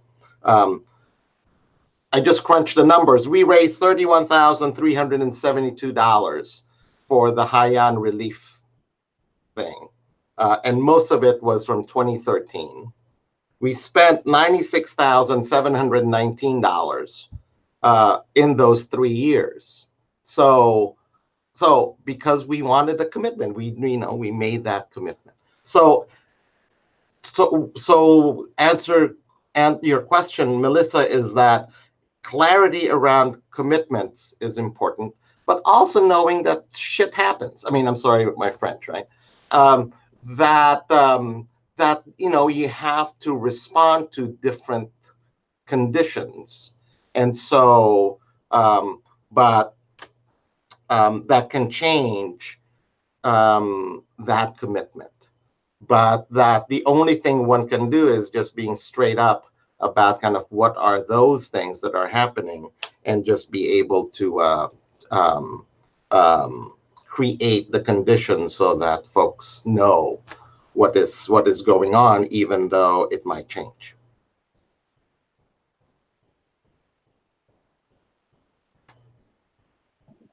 Right. Thanks so much, Francis. We really appreciate your insights on that.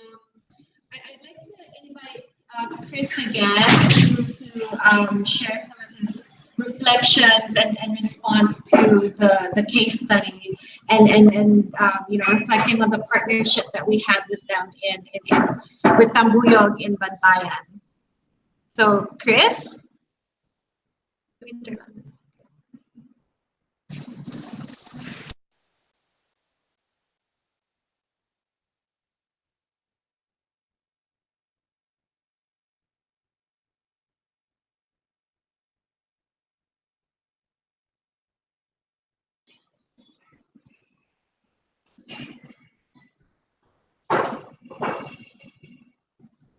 Hi, Cris. Hello, Melanie. Yeah. Hello, Francis, Maria, and everybody else. Hello. Oh, yeah. I'm having a problem with the signal here in the airport. Okay. Okay. Basically, when we started in Bantayan,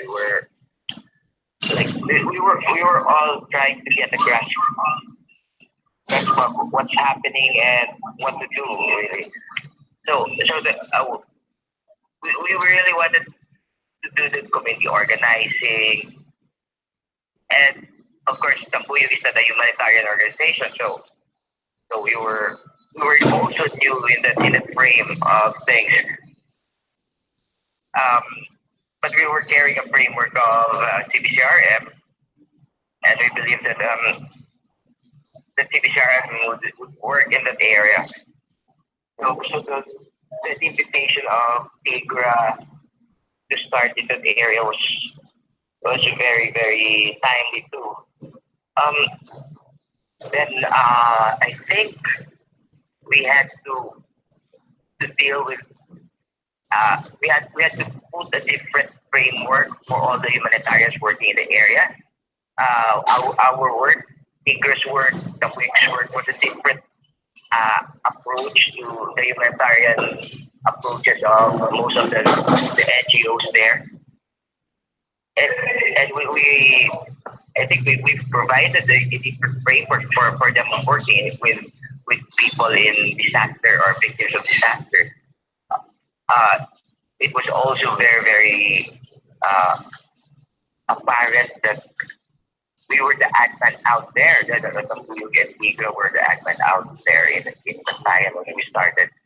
We were the poorer group there, aside from the fact that all of this international humanitarian guys have all of their resources in place, while we started with really learning from the people. We didn't have to bring a program, but we call it in organizing. We go through the situation. I think the one that the turning point was also when the team of TIGRA came in with Maria there. She was left there to deal with everything also, and we have to shift with our interventions specifically for the women and their groups in the community, trying to put in the empowerment factor. It was really quite an experience working from different perspectives from all the other groups they're working. It was also the jump start was when Maria started the Baluwagan. So not most of them now are in the Baluwagan. we were able to shift into another effort which has the same impact, which is the Community Savings and Credit Association, which is basically controlled and run by the community members. Most of them are 90% are women. And the successful ones right now are Kodya, which is I think three groups already are 25 are already enrolled, participating in this program. Then we have I think Mantiga is one, and Calpotura is another two new groups. Then we have extended it to the other 15 barangays in Bantayan Island. So that was the jump starter news na paluwagan that it could happen. It really would be done. So I think bringing in the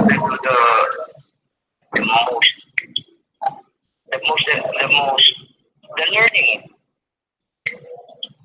The learning was really bringing in a different framework and mindset into a used to programming from the humanitarian gave us more anchor on what we're doing than just giving and then giving them all the needs and then just going out, because we were rooted to the programming of TIGRA, Tambuyog, and eventually with all the other funding partners was rooted on development and not on humanitarian. I think that made our programming there, we're the ones left behind in Bantayan.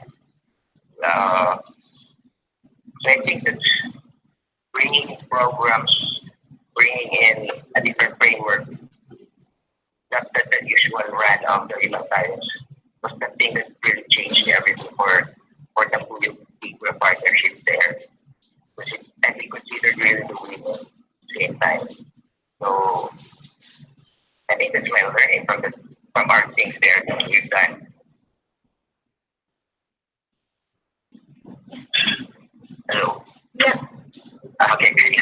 Thank you, Chris. Thank you, Chris. Maybe I have a question for you, which is maybe could you just tell everyone about sort of successes and challenges in CBCRM currently in Bantayan?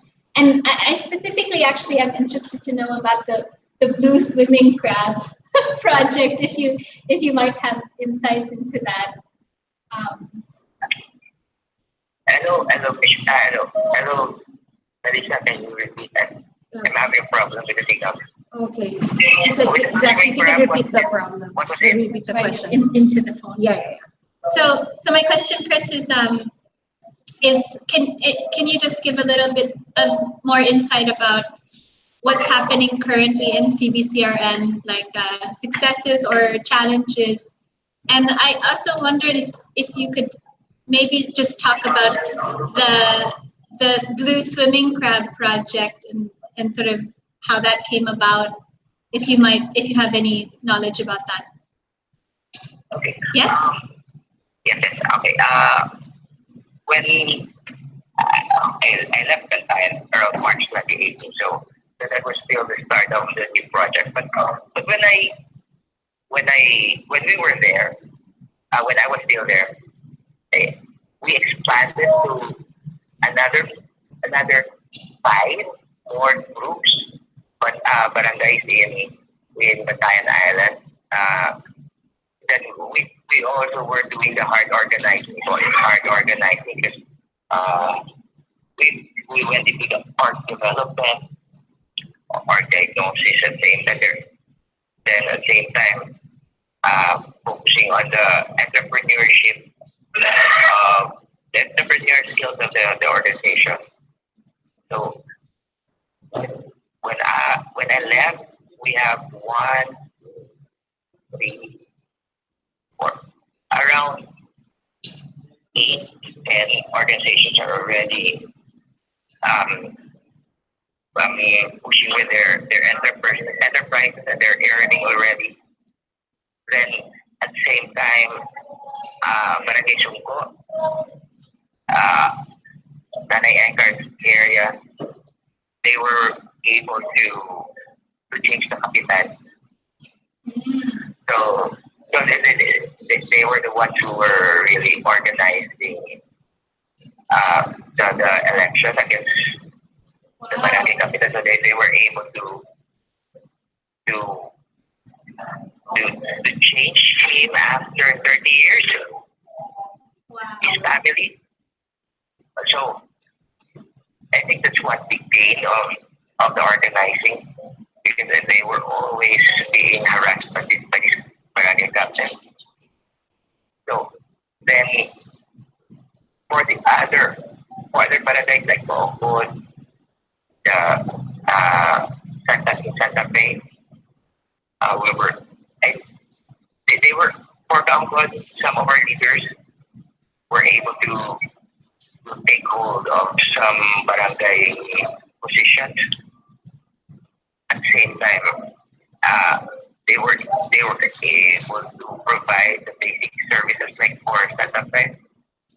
They were providing the water system. They were doing the dried fish, drying fishes, the fish for market. And with this Barangay Sungko, they were able to control the price of the dagit. So they were able, the last time I talked with Nana Anchor, the buying price from producer to the traders were increased, and they were the ones because they were the ones controlling a big volume of the dried dagit of Bantayan, and they were able to raise it by, I think, by 50 more pesos. So I think with that, the CBCRM was working, but it still needs a lot of time to seeper into the system of Bantayan.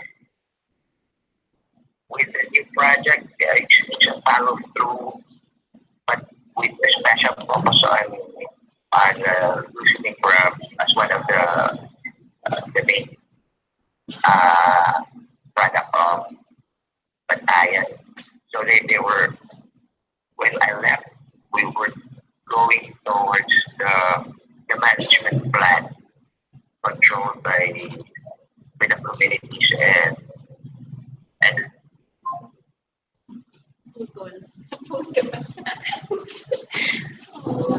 He'll call back. Sorry, we're having a lot of technical issues all of a sudden, but maybe we can invite Iris. Yes, yeah. Oh, wait, ito na pala si ano. Hello? Hi, Chris. Okay. So,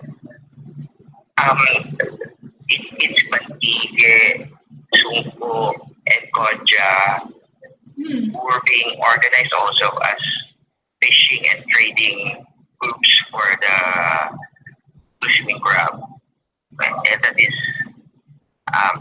against this big picking companies there in Bantayan. So I don't have any more views on what happened after I left. So but we, considering that we're doing the organizing, the hard organizing, I think they're still in the organizing stage. At the same time, opening up market for their products while putting in the protocols on the sizes. Same time, the quality of fishing crab meat that they are producing.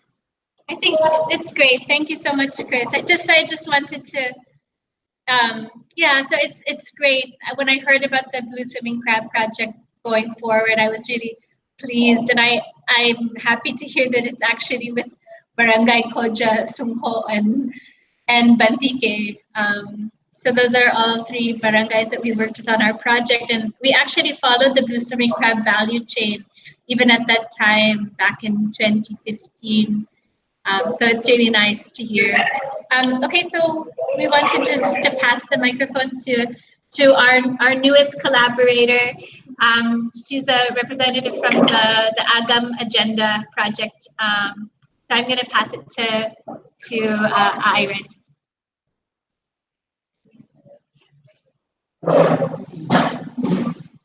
Yeah, okay lang. Okay. You can just leave it on the table. Okay. Sensitive naman siya. Okay. Hi, everyone. It's a very interesting morning for me. I'm hearing a lot of all of these things for the first time.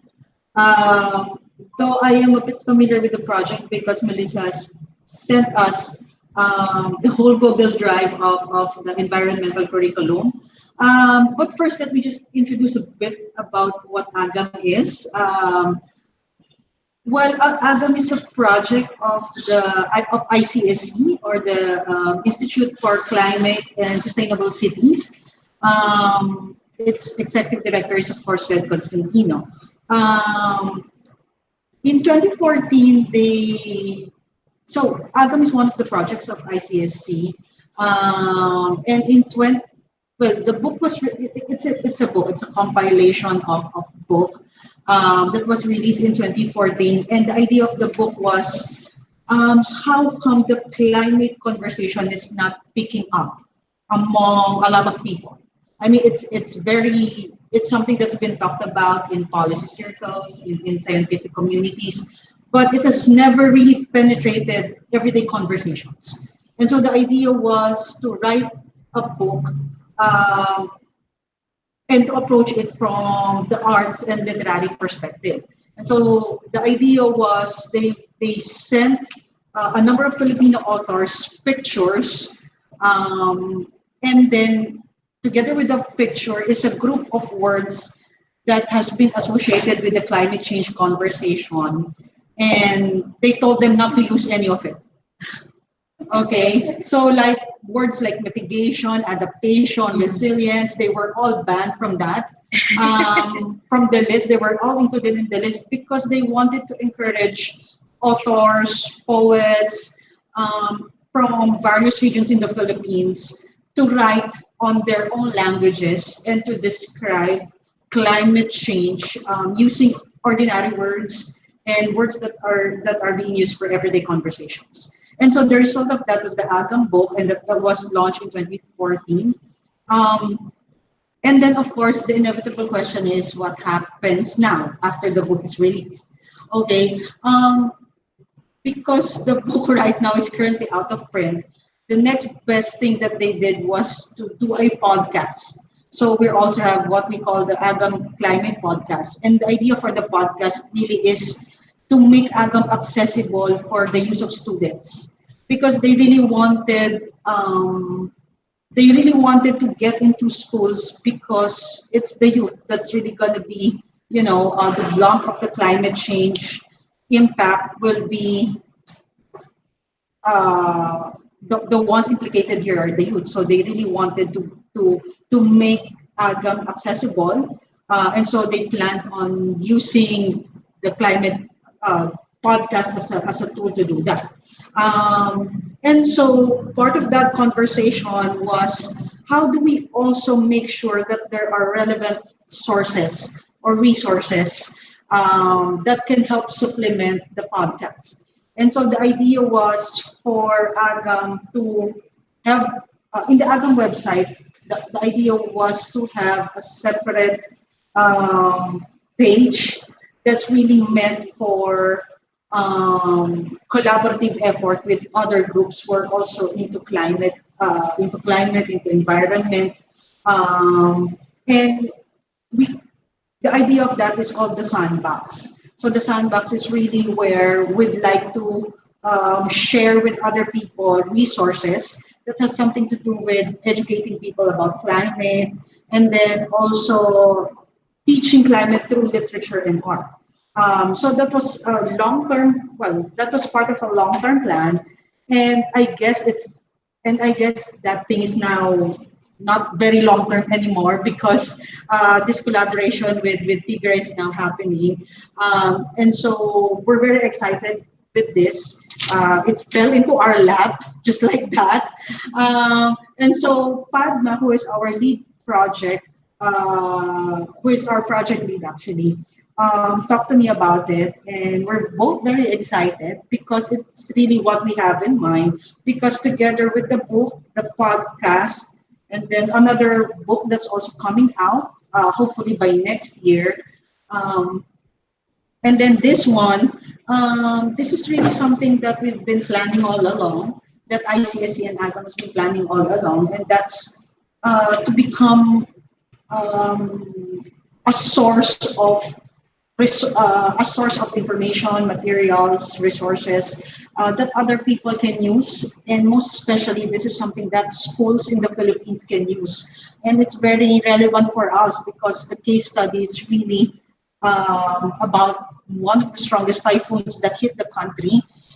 The place is also here in the Philippines. And when we're looking at the curriculum, we're very interested at how this is something that maybe as part of the whole AGAM project agenda, we can also introduce to schools, because we're really planning to go to schools next year and really just talk about how we can embed environment and climate change in educational conversations. And so we're very excited about it. I told Padma that, in our conversations that maybe this is something that we can start pursuing come early next year. And so we're very excited with this collaboration. And AGAM is always looking for collaborative works, collaborative engagements and partnerships with people who are also in the same advocacy.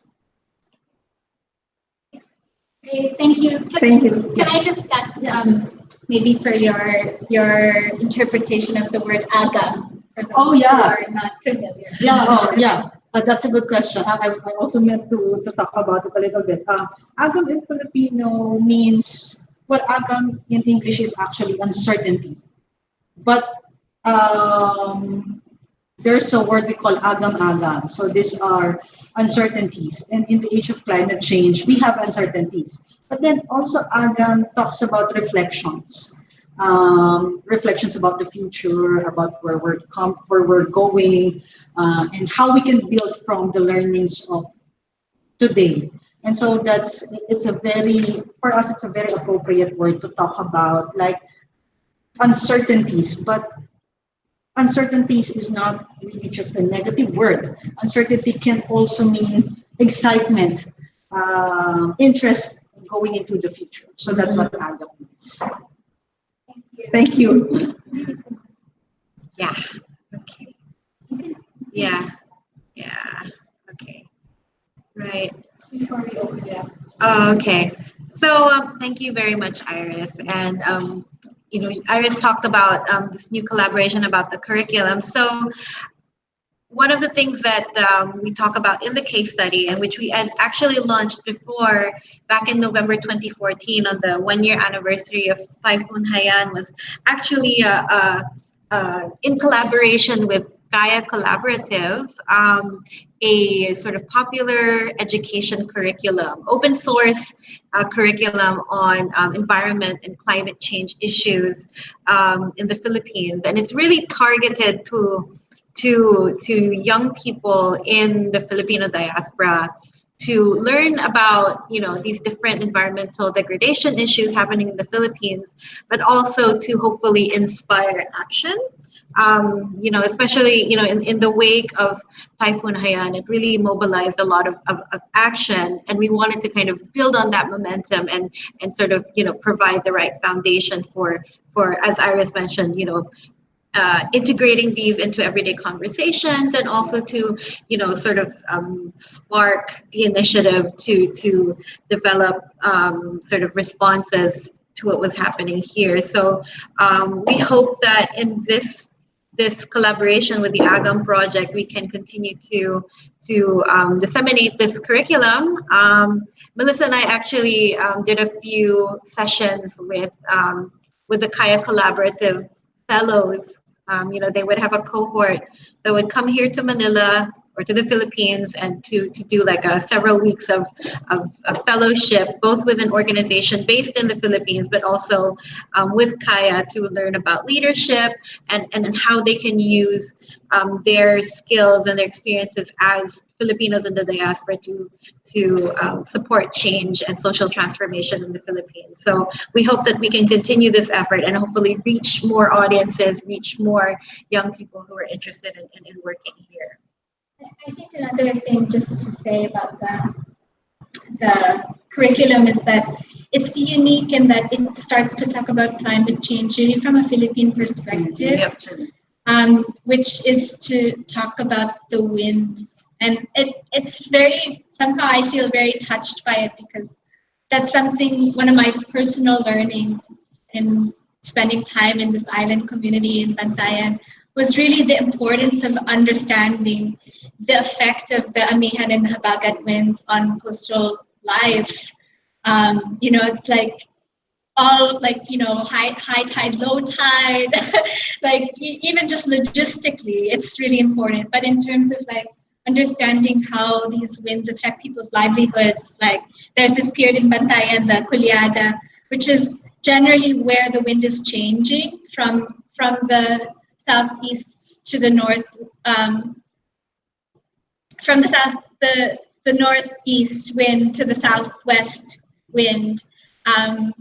So there's usually two times a year where the change is significant, and it's usually a 2-week period that day. Before, it was like a 1 to 2 week period where things would be neither here nor there, neither from one direction or the other. And then over the course of those 2 weeks, it would settle into the current pattern.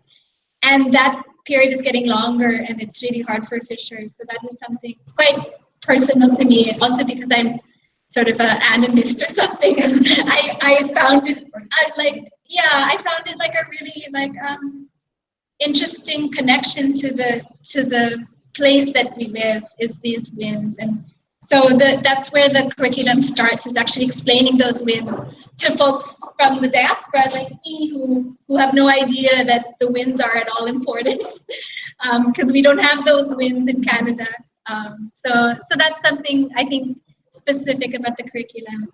And that curriculum will also be available on the AGAM website, hopefully next year, early next year, as well as this case study. So Yeah. So I know that this is we've had a really rich conversation, and we saw that there's a lot of really animated discussion happening here in the chat. But maybe we can take the time to answer some of these questions. Okay. Yeah. Okay. Or do you want to? Yeah. Maybe we just open it up. Yeah. Okay. So maybe if somebody just has a question, feel free to jump in. You can unmute yourselves and then just kind of share with the group if you have any urgent questions coming out of this discussion. You're also free to type your question in the chat box. Yeah.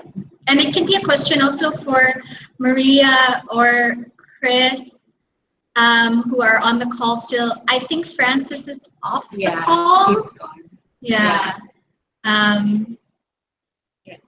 Or Iris. Yeah.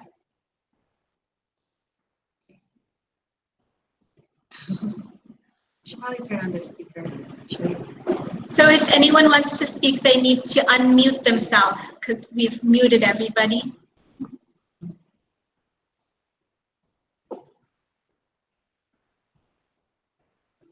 Okay.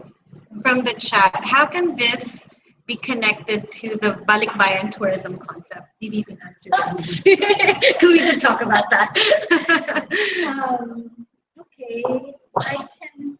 So I think it's a still important concept, and I feel there's actually quite a lot of people in that space.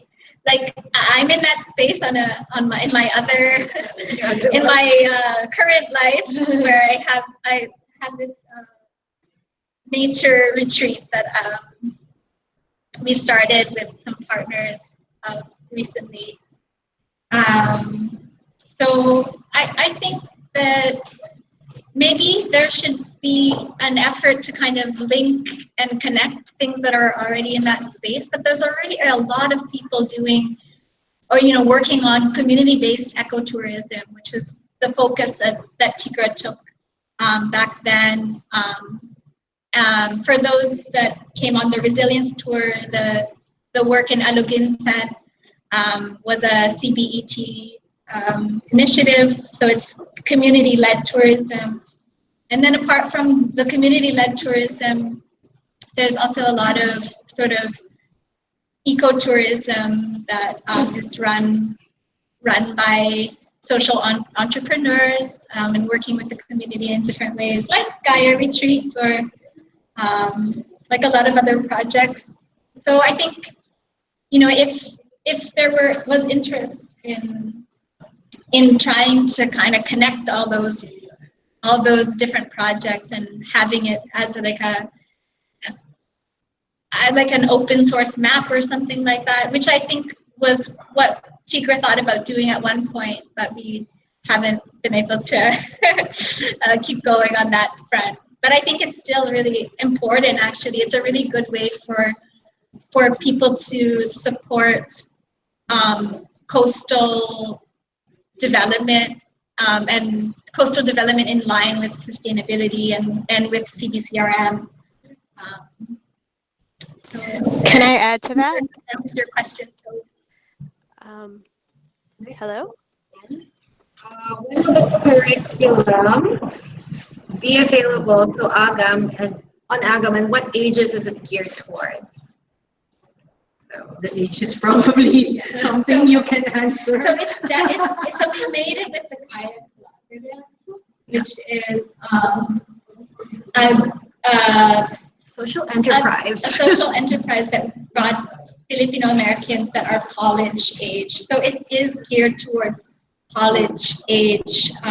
It's a discussion-oriented curriculum. Although I think we can talk about that. I would be really interested to figure out other resources for like high school or grade school.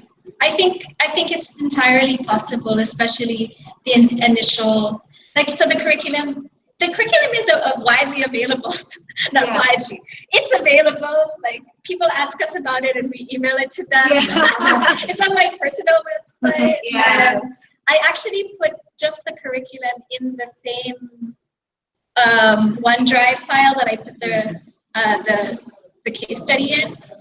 So, but there's a whole bunch of supplementary material, including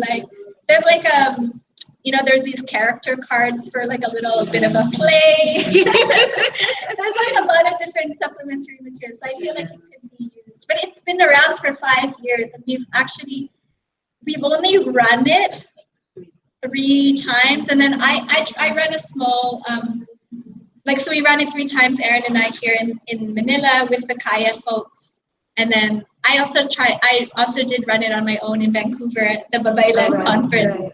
So it's run only 4 times, but it would be great to get more people interested, because the idea about the curriculum is that anyone can teach it and learn it. Like I think it's like the idea that like maybe you could have a house party and just do a few aspects of it, or just to kind of, I think, this is all something that we don't want you to have to be a scientist to talk about climate change, which is, I think, how we approached the AGAM project, because the AGAM project really is specifically about trying to humanize the whole issue, because ultimately everything is human.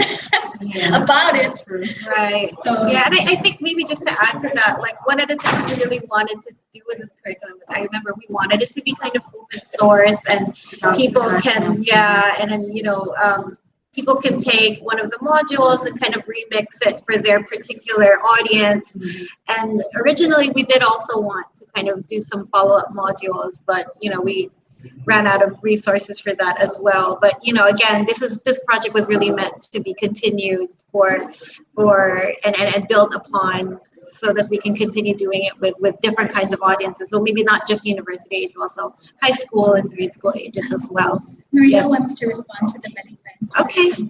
All right. So let's we'll have to turn on the speaker again. Okay, Maria, please go ahead. You can answer the tourism question. Yeah, I just wanted to just make sure that to talk about just post-disaster tourism and how that could be really negative depending on the timing and resources available on the islands. And I think just it's really important, like a few words that are important to think about when you are figuring out your tourism plans is that Melissa specifically gave examples of community-based ecotourism and trying to find those models and those communities that are set up that way.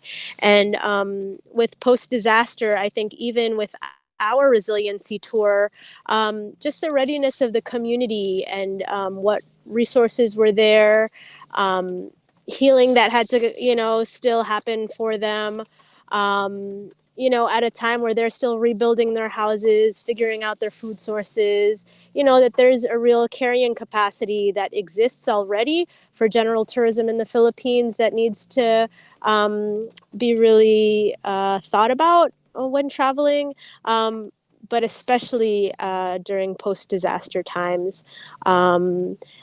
How you come into a community, how long, what your commitment is to the community, and if that's something that's an actual ask from the community in terms of invitation. I think it can be really powerful, but it just really needs that relationship building component that takes a long time, to make sure that our good intentions are as much as possible resulting in a positive impact and not potential, more harm coming in as we come into communities. Thanks.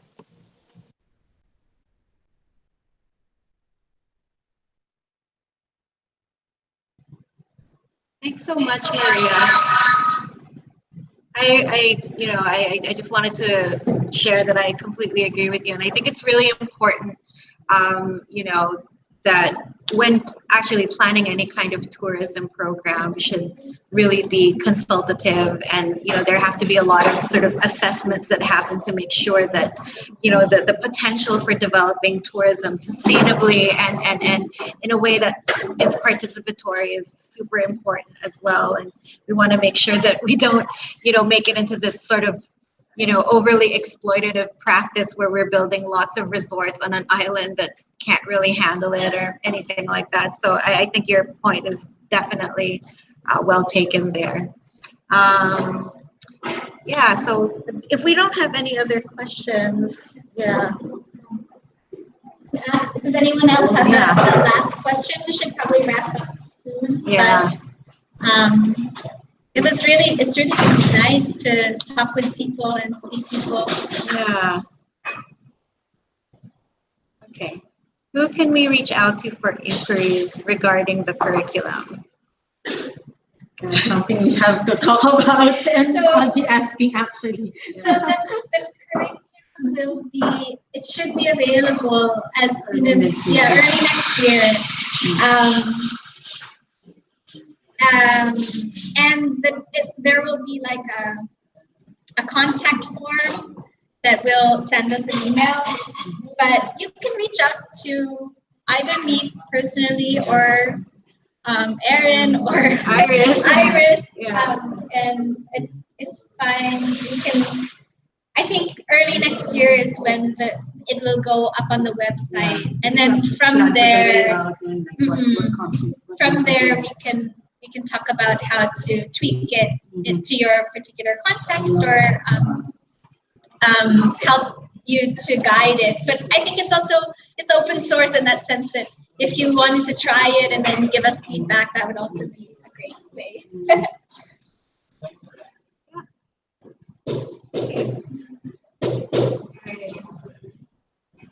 Okay, so thank you all very much. We really appreciate you joining us, engaging with the discussion, and hearing all your great insights. This has been for us a really nice reunion. Being able to reminisce about everything that happened in Bantayan and hearing more of the stories that happened, and then starting to think about how this adds to the bigger picture around development, around responding to climate change, and how those of us who are in the diaspora can continue to provide support. So this is obviously not the end of the conversation. This is going to continue, and of course that will continue with all of your participation as well. So we will all be in touch. We will announce when the curriculum will be up on the Agam page, and then let's continue the conversation. So thank you all very much. Have a good evening for those of you who are out there, and yeah, paalam.